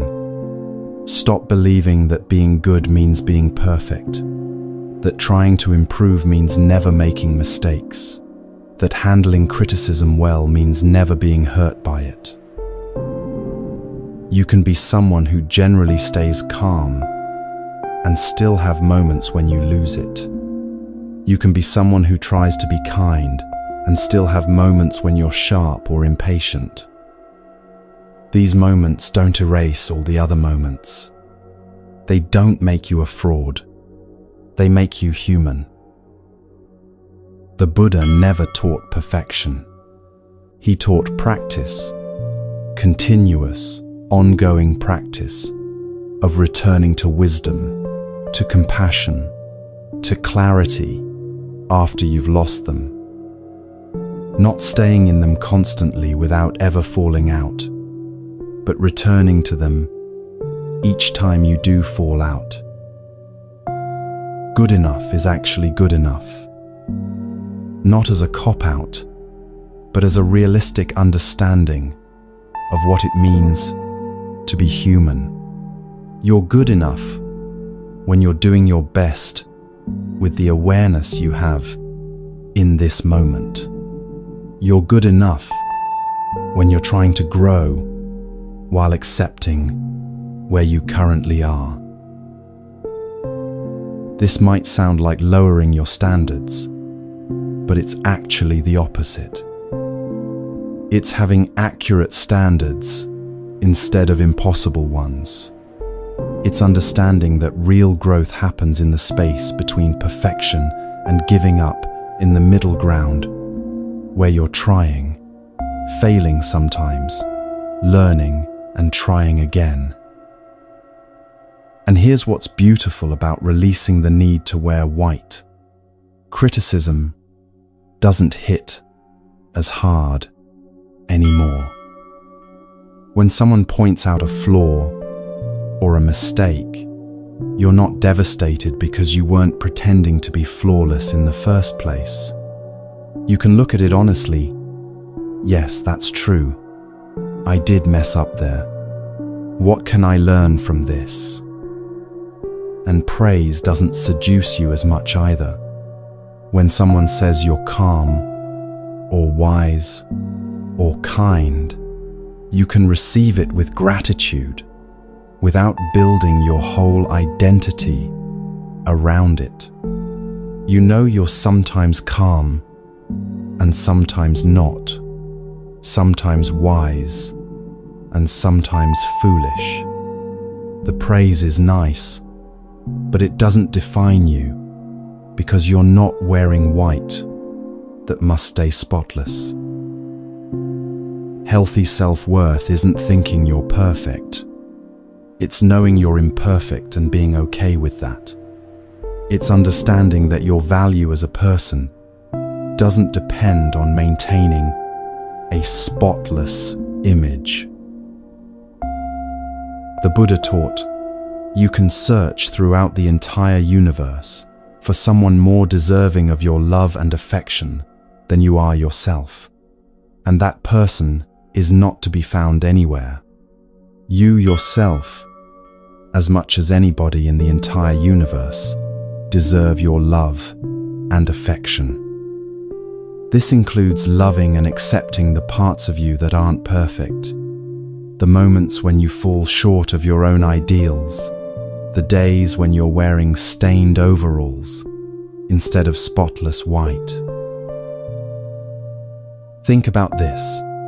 Where in your life are you wearing white when you could wear blue, or grey, or even the mechanic's comfortable overalls? Where are you holding yourself to standards that make every small mistake feel like a disaster? Where are you so afraid of the coffee drops that you've stopped living freely, stopped being fully human? What would it be like to change clothes, to show up as someone who's trying their best and sometimes failing, someone who's generally kind but has bad days? Not as lowering your standards, but as having realistic ones. This is how you begin to handle both criticism and praise with more freedom, by releasing the exhausting need to be perfect and accepting the relief of being human. Now let's look at what actually supports this shift from impossible standards to realistic practice.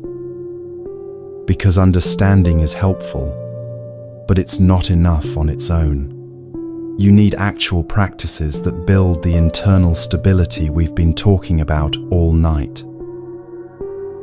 In Buddhist teaching, everything we've discussed, staying calm when criticized, not being seduced by praise, remaining steady regardless of circumstances, all of this is supported by 3 core practices called the 3 higher trainings. The first training is ethics.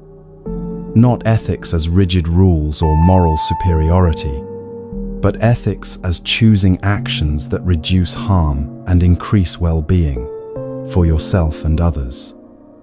When you train in ethics, you're developing integrity, the quality of acting from principles rather than just from fear or performance.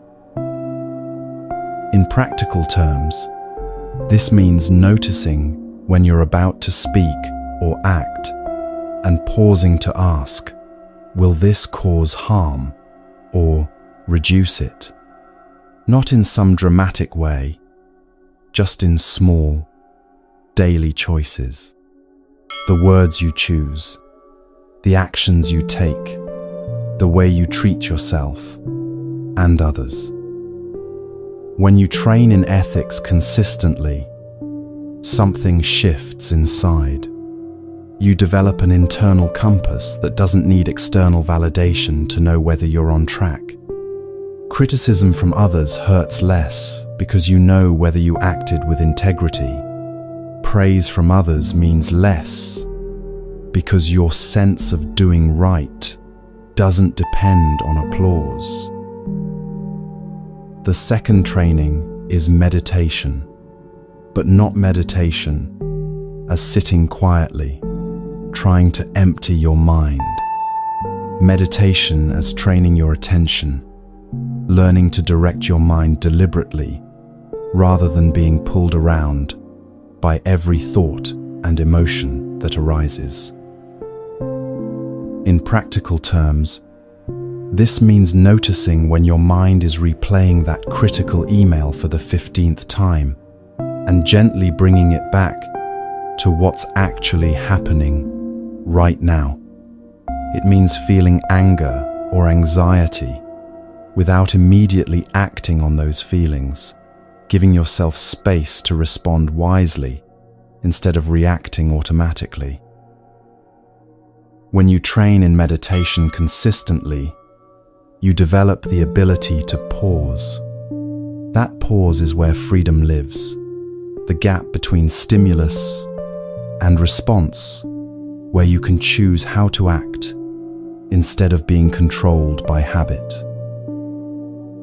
The third training is wisdom, seeing reality clearly without the distortion of your fears, desires, and fixed beliefs. In practical terms, this means understanding impermanence, that praise and criticism both pass, that no state lasts forever, that clinging to the good or pushing away the bad creates suffering.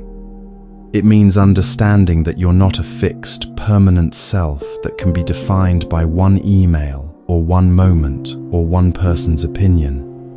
It means seeing the difference between you did this and you are this. When you train in wisdom consistently, you stop taking things so personally because you understand what's actually happening beneath the surface of events.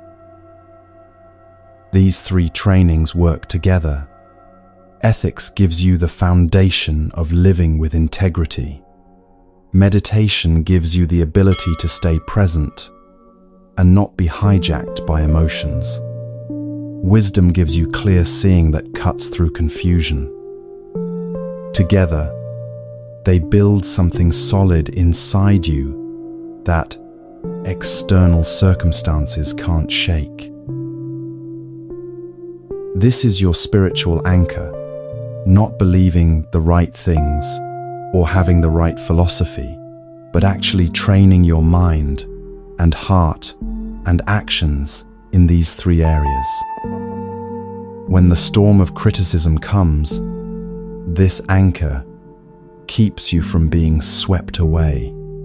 When the seductive pull of praise arrives, this anchor keeps you from being dragged after it desperately. The Buddha said, "There is no way to happiness. Happiness is the way." He meant that these trainings aren't something you do to eventually arrive at peace. The practice itself is the peace. Training in ethics, training in attention, training in clear seeing. This is what it means to be unshakable right now, even while you're still imperfect and still learning. The question isn't whether you'll be criticized or praised tomorrow. The question is whether you're building these qualities today that let you remain yourself regardless of what comes.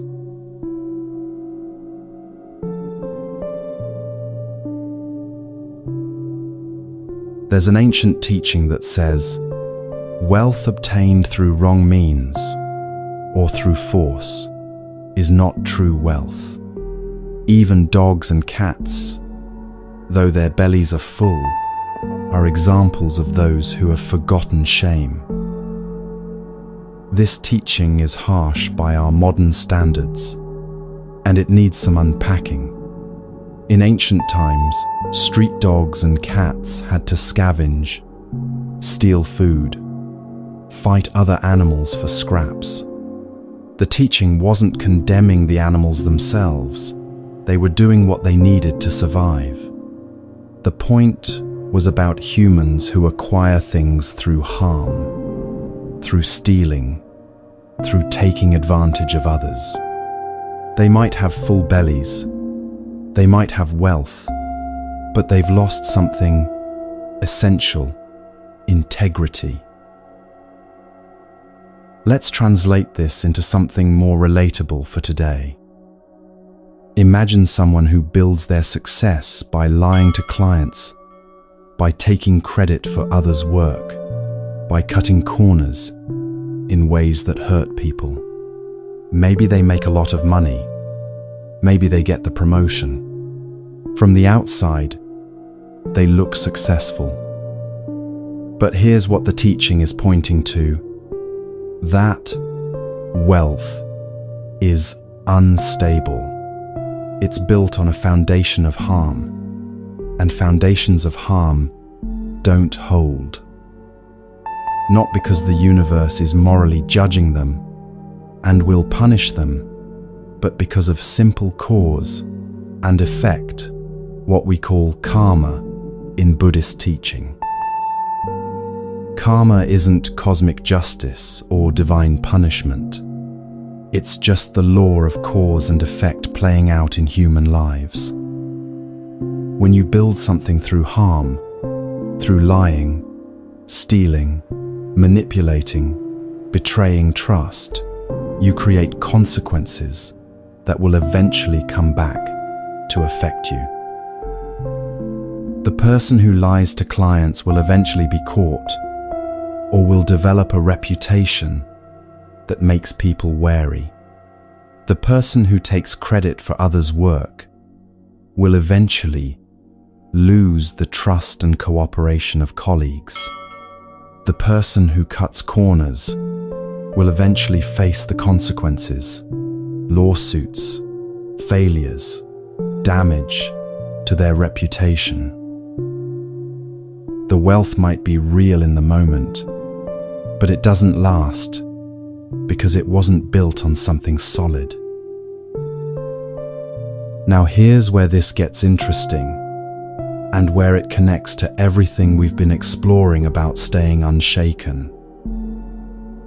Even the most selfish person in the world, if they truly understood how karma works, would choose to be generous and ethical.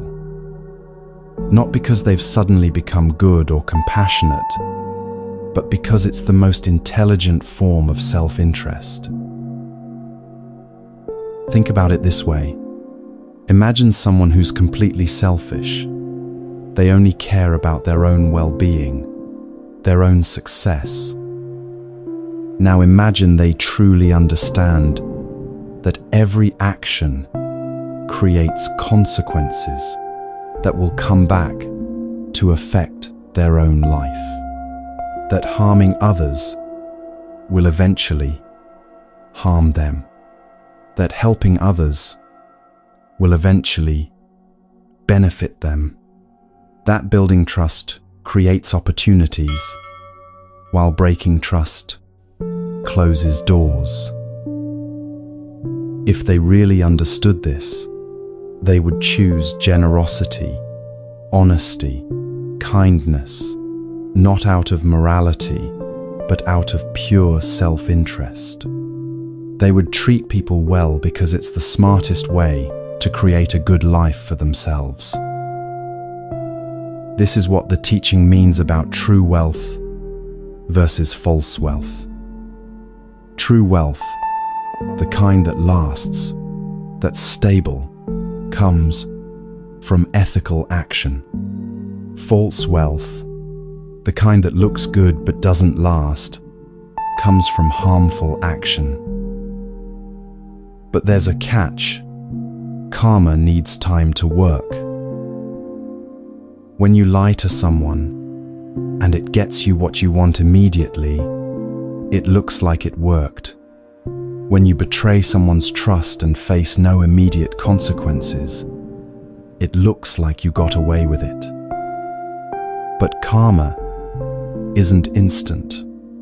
The consequences unfold over time, sometimes days, sometimes months, sometimes years. The person you lied to might not catch you today, but the habit of lying you're building will catch up with you eventually. All karma needs is time, and time is the one thing everyone gets. And here's something important about karma that people often misunderstand.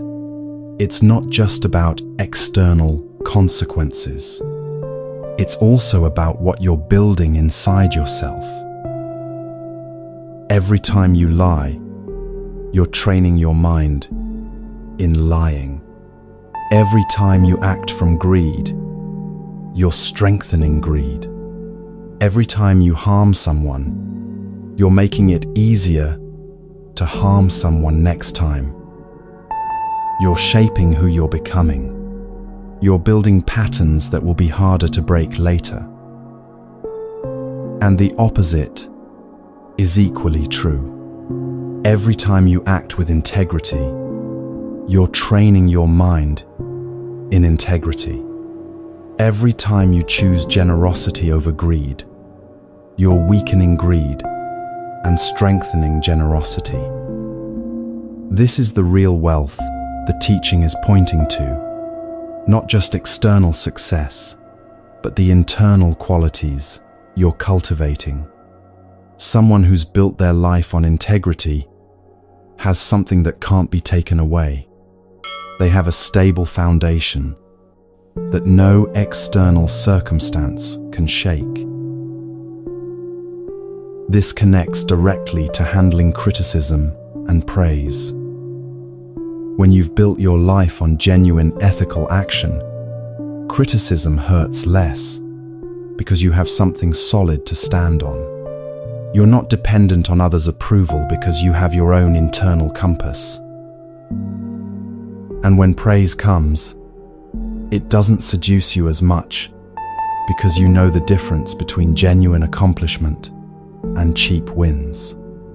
You're not desperate for validation because you have something real inside yourself.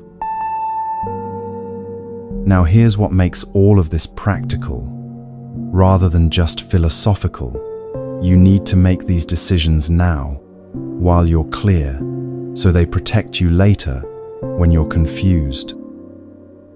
Right now, as you're listening to this, you probably have some clarity about who you want to be. You know lying is harmful. You know betraying trust creates problems. You have clarity right now about your values, about what matters, about the kind of life you want to build. But in 2 weeks or 2 months, you might not have that clarity. You might be stressed, tired, desperate, afraid. Someone might offer you a shortcut that looks really tempting. You might face a situation where lying seems like it would solve everything. In those moments of confusion, what protects you? The contract you make with yourself right now, while you're clear. This is what ethical training actually is. Not forcing yourself to be good, but making agreements with yourself about how you'll act, and then keeping those agreements even when it's hard. You decide now, I will not lie, even when lying would be convenient. I will not betray trust, even when I'm angry or hurt. I will not build my success on harming others, even when that path looks faster. These aren't abstract moral principles. They're agreements you make with yourself about who you're committed to being.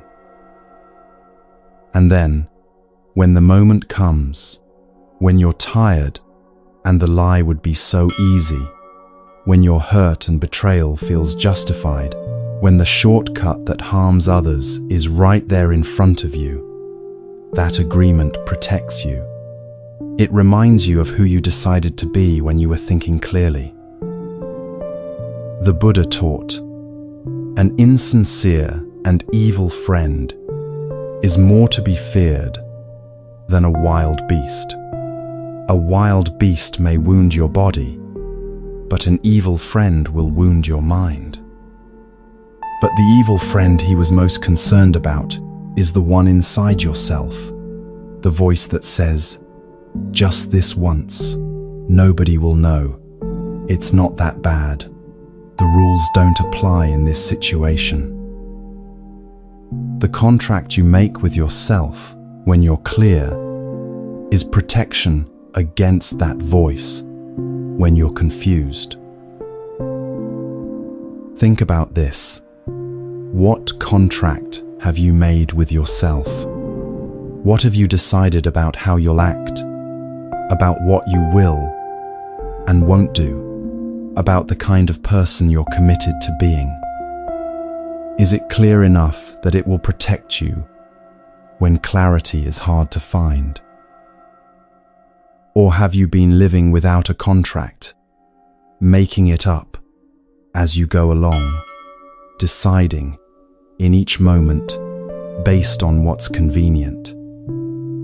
Because here's the truth. If you don't decide who you are now, circumstances will decide for you later. If you don't make your contract with yourself in clarity, you'll be forced to make decisions in confusion. And decisions made in confusion rarely serve your actual well-being. The smartest kind of selfishness is ethical behavior. The truest kind of wealth is integrity. The most stable foundation you can build is one of actions that reduce harm and increase well-being for yourself and for others. Not because you're trying to be a saint, but because you understand how karma works and you want a life that actually works. Tonight, Before you sleep, make your contract. Decide who you are and how you'll act. Not perfectly, just clearly. And then let that decision protect you tomorrow and the day after, and in all the moments when clarity is harder to find.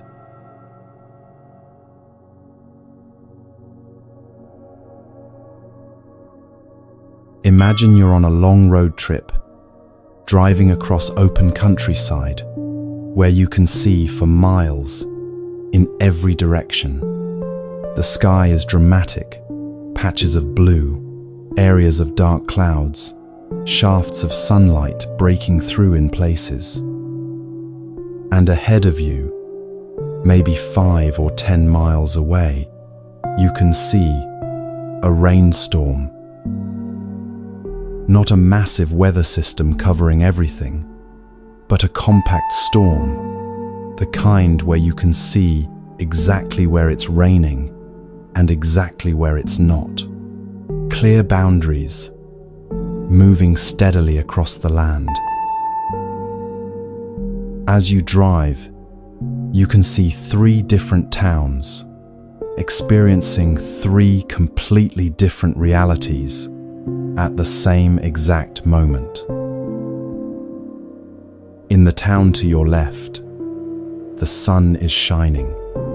People are outside going about their day, maybe setting up for an outdoor event, hanging laundry, working in their gardens.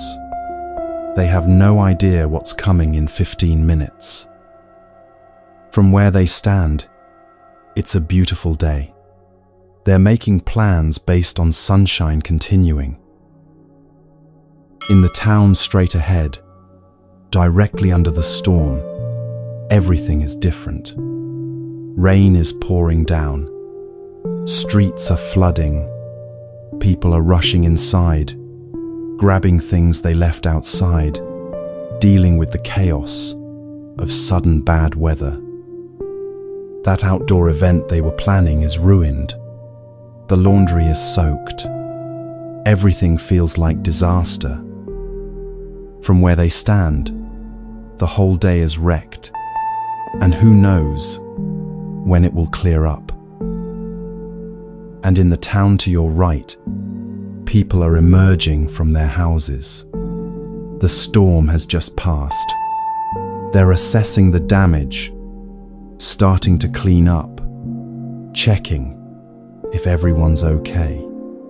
Water is still dripping from roof edges, but the sky above them is already clearing.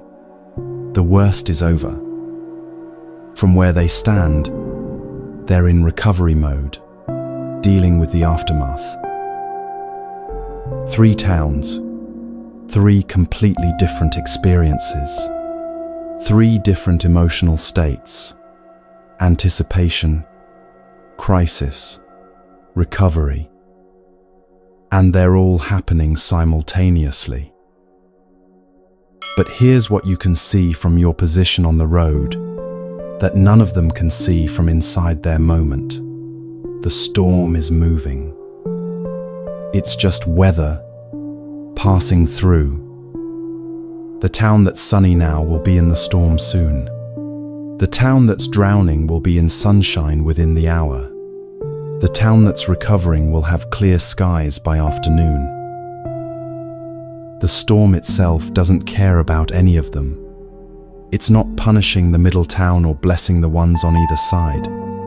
It's just a weather pattern doing what weather patterns do, moving across the landscape in its own rhythm. This is exactly what our lives look like when you zoom out far enough. Right now, you might be in the sunny part. Things are going well. You're getting praised at work. Your relationships are good. You feel capable and successful. You're making plans based on this continuing. You might even think you've figured something out, that you've finally gotten life to work the way you want it to. Or maybe you're in the storm right now. Criticism is pouring down. Something important has fallen apart. You feel like you're failing. Everything that could go wrong is going wrong. From inside the storm, it feels permanent.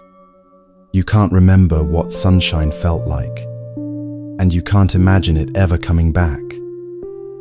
Or maybe you're in that third space, recovering from something difficult, starting to see light again, but still dealing with the aftermath of what just happened. Not in crisis anymore, but not okay yet either. Wherever you are right now, here's what's true. The storm is moving. It always is. This is what the Buddhist teachings mean by samsara, not just suffering, but the cyclical nature of unenlightened existence. Up and down, success and failure, praise and criticism, gain and loss, over and over in endless cycles. You get the promotion, you lose the job, you find love, you experience heartbreak, you feel confident, you feel inadequate. Round and round, like being on a wheel that never stops turning. And when you're inside one moment of the cycle, especially if you're in the storm, it feels like everything. It feels permanent. It feels like this is your life now, and it will always be this way. But if you could see from that elevated perspective, the way you could from the road looking at all three towns, you'd see something different. You'd see the pattern. You'd see that this moment, this criticism, this praise, this success, this failure is just one part of an ongoing cycle. The storm that's on you now will pass. The sunshine you're enjoying now will eventually give way to clouds. Nothing stays. And here's what fuels this whole cycle, what keeps it turning. 3 things: ignorance, fear, and desire. Ignorance means not seeing the cycle itself. When you're in sunshine, you think it will last forever, and you're shocked when the storm comes. When you're in the storm, you think you'll never escape it, and you're surprised when it passes. You don't see the pattern, so you're constantly caught off guard by changes you could have anticipated. Fear means desperately trying to avoid the storm. You see those dark clouds on the horizon, and you panic. You try to control everything, manipulate circumstances, do whatever it takes to stay in the sunshine. But the storm comes anyway, because storms are part of weather, and suffering is part of life. Desire means desperately grasping at the sunshine. When things are good, you cling to them, terrified they'll end. You try to freeze this moment, to make it permanent, to guarantee it will never change. But it does change, because everything changes, and your grasping just makes the inevitable loss hurt more. These 3, ignorance, fear, desire, keep the wheel turning. They keep you trapped in reacting to wherever you are in the cycle, rather than understanding the cycle itself. So what's the way out? Or more accurately, what's the way to stop being tossed around by the cycle, even though the cycle continues? It's not about making the storm stop coming. You can't control that. It's not about staying in permanent sunshine. That's impossible. It's about internal development that remains constant regardless of where you are in the external cycle. Think about those 4 equilibriums we talked about earlier: attentional, ethical, emotional, cognitive. These don't depend on whether you're currently in sunshine or storm. You can train your attention, act with integrity, manage your emotions, and see clearly whether you're being praised or criticized, whether you're succeeding or failing, whether you're in the good part of the cycle or the difficult part. This is what the teaching means about growth mattering, regardless of your external position. You can be at the peak of success and still work on developing these inner qualities. You can be in the valley of failure and still work on developing these inner qualities. You can be in the middle, neither particularly up nor particularly down, and still work on developing these inner qualities. The solution is always the same. Develop internally. Build something inside yourself that doesn't depend on which part of the cycle you're currently experiencing. When you're in the storm, when criticism is pouring down, when everything feels like it's falling apart, you can practice staying grounded in those inner qualities rather than being swept away by circumstances. When you're in the sunshine, when praise is abundant, when everything's going your way, you can practice not building your identity on conditions that will inevitably change. The Buddha taught, all conditioned things are impermanent. When one sees this with wisdom, one turns away from suffering. This doesn't mean becoming pessimistic or refusing to enjoy good things. It means seeing the cycle clearly enough that you stop being surprised by it, stop being controlled by it, stop placing all your happiness on one part of it, continuing forever. The broader view brings peace, not because your circumstances get easier, not because the storms stop coming, but because you understand what's actually happening. You see the pattern. You see that this moment, whatever it is part of a larger cycle that will continue moving. And that understanding allows you to respond differently. When criticism comes, you can remember, this is the storm passing through, not a permanent condition. When praise comes, you can remember, this is sunshine, beautiful, but temporary, not something to build my entire sense of self upon. When success comes, you can enjoy it without grasping.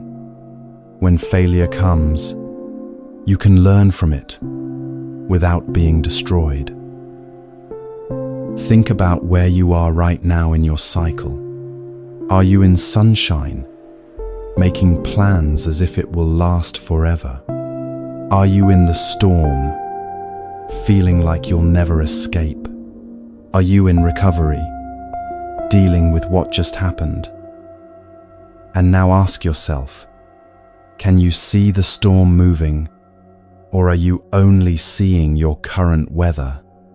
Can you zoom out far enough to see the pattern, to understand that this moment is just one part of an ongoing cycle? This shift in perspective, from being trapped in the moment to seeing the cycle, is what begins to free you from being controlled by praise and criticism, by success and failure, by all the ups and downs that will continue happening as long as you're alive. The storm keeps moving. It always does. The question is whether you'll be tossed around by it, or whether you'll develop something inside yourself that remains steady, regardless of what weather is currently passing through.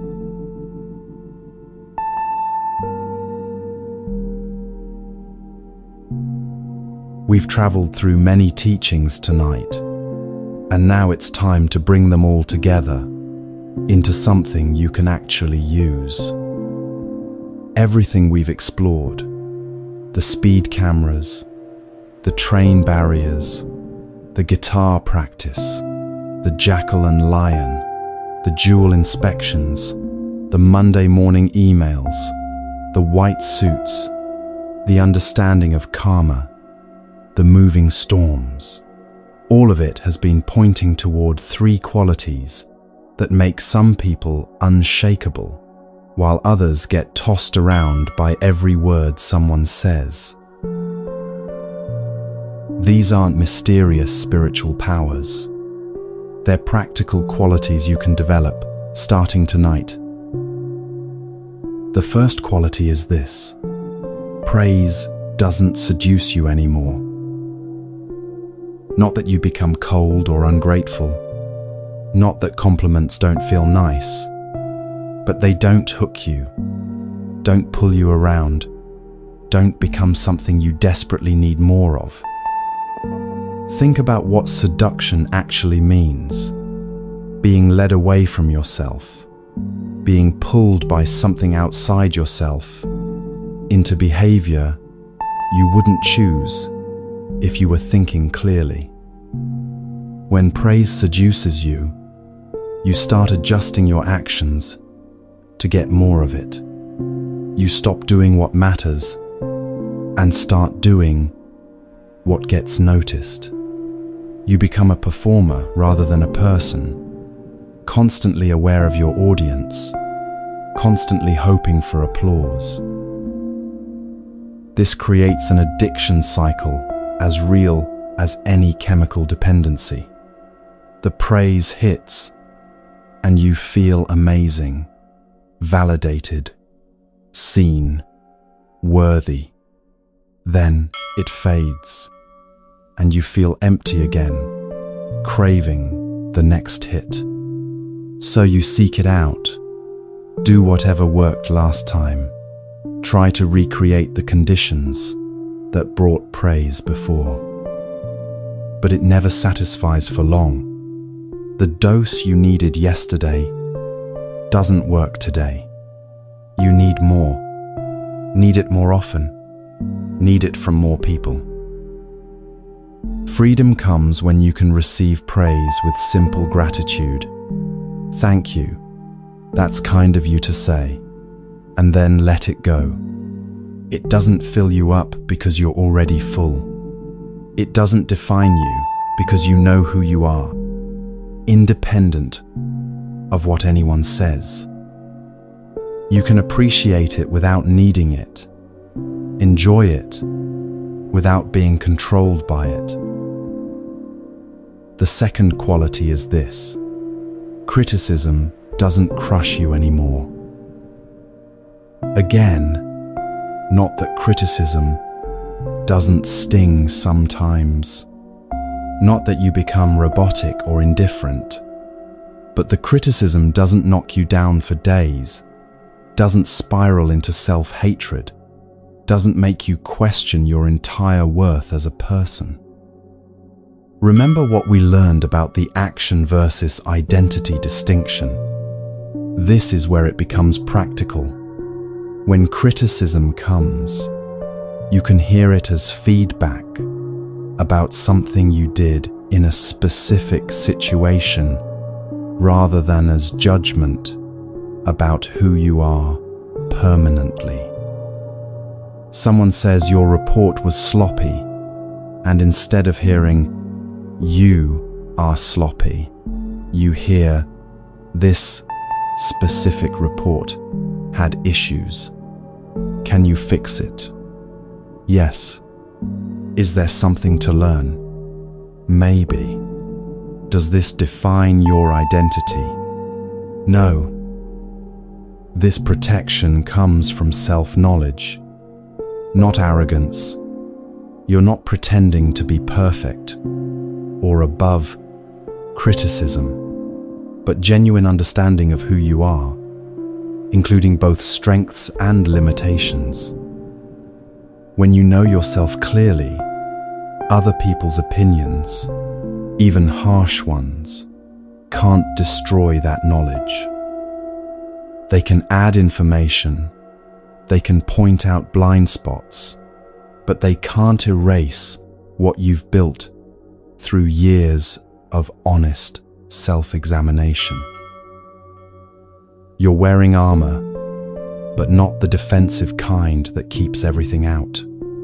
You're wearing the armor of self-knowledge that lets useful criticism in, while keeping destructive attacks from reaching your core.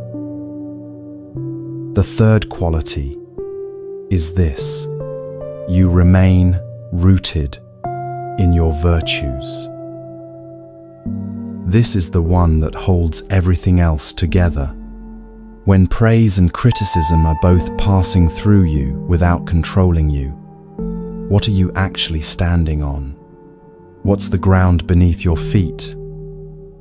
The original teaching says, remaining correctly in your virtues, and that phrase needs unpacking because it doesn't mean what you might think.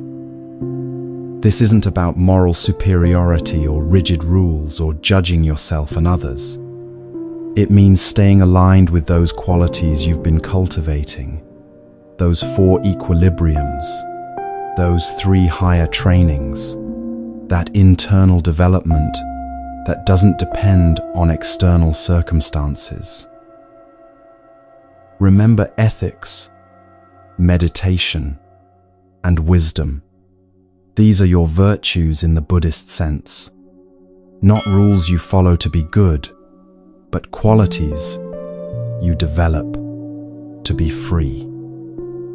When you train in ethical conduct, when you train your attention through meditation, when you train in seeing clearly through wisdom, these practices become your anchor. And here's what's remarkable. When you're rooted in these practices, you control 3 crucial things. You control your conduct, how you act, regardless of how you feel.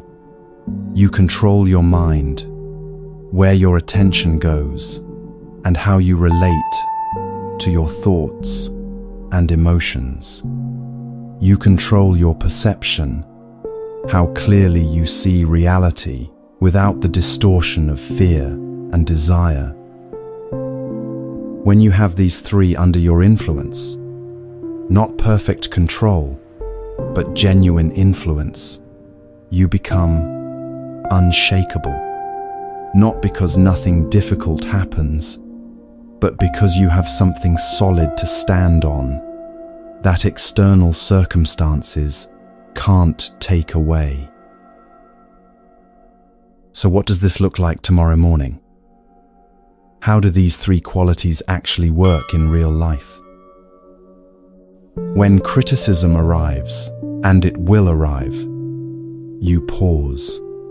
Just for a moment. You take 1 breath before reacting. In that pause, you remember the jackal barking at the lion. You remember that this person's words say more about them than about you. You remember to separate action from identity, to ask whether there's useful feedback here without letting it become a verdict on your worth. And then you respond, or you don't. But either way, you're not carried away by it. When praise arrives, and it will arrive, you receive it. You say thank you. You let yourself feel glad that someone appreciated your work. But you don't cling to it.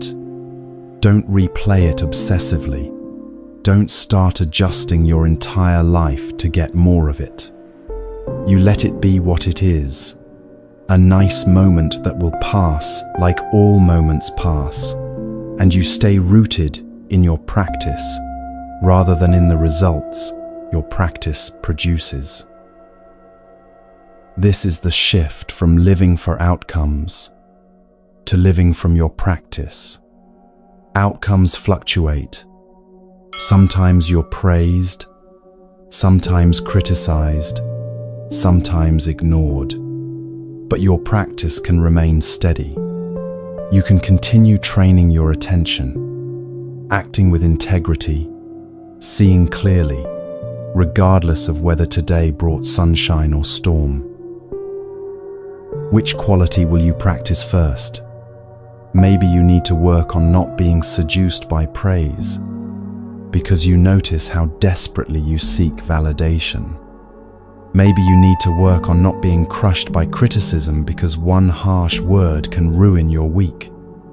Maybe you need to work on staying rooted in your practice because you've been floating around without an anchor, tossed by every wave. Start with one. Just one quality, practiced imperfectly, is enough to begin. Now there's one final piece we need to address before we close tonight, because there's a trap people often fall into when they start developing these qualities. They confuse inner peace with outer passivity. They think that remaining unshaken means never taking action, never setting boundaries, never saying no to harmful behavior. This is wrong. And it's dangerous. In Buddhist teaching, especially in the Bodhisattva path, the path of someone committed to reducing suffering for all beings, the greatest sin is indifference. Not anger, not fear, not even hatred. Indifference. The cold turning away from suffering, the refusal to engage, the comfortable numbness that lets harm continue because confronting it would be uncomfortable. Compassion is not passivity.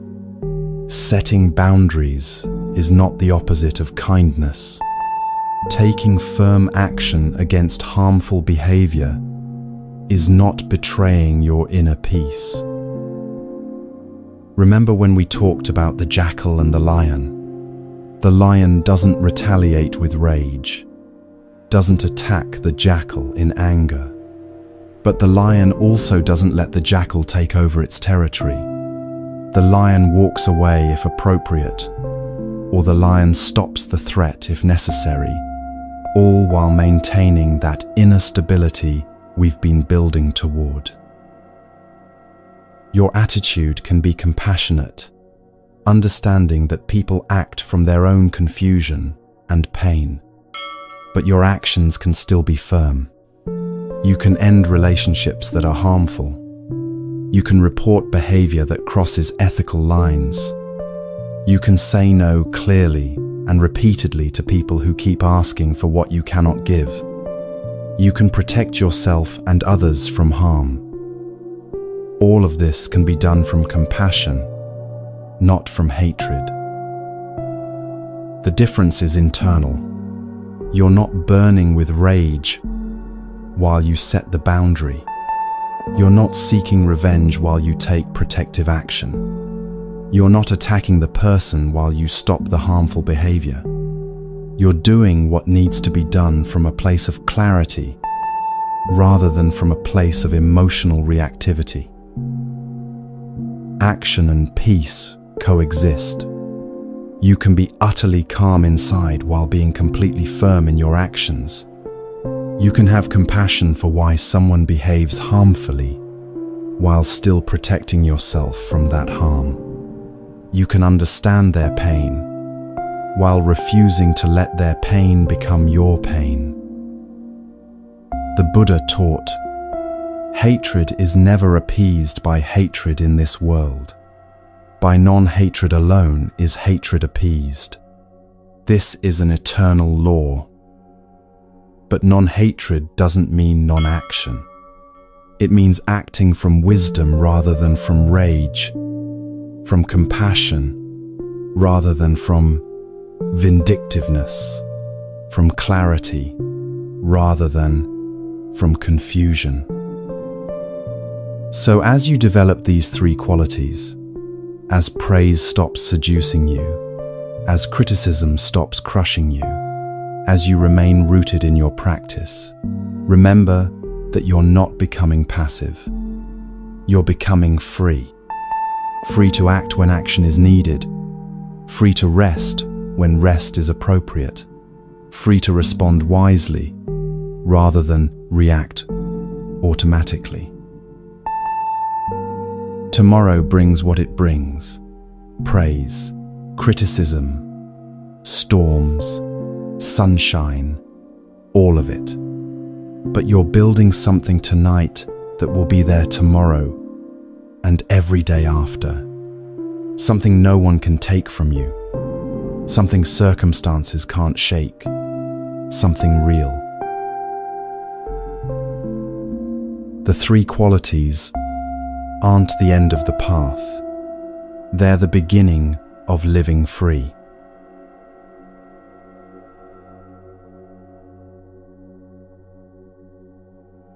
We started tonight with words that held you hostage, criticism that wouldn't stop replaying, praise that left you empty and craving more.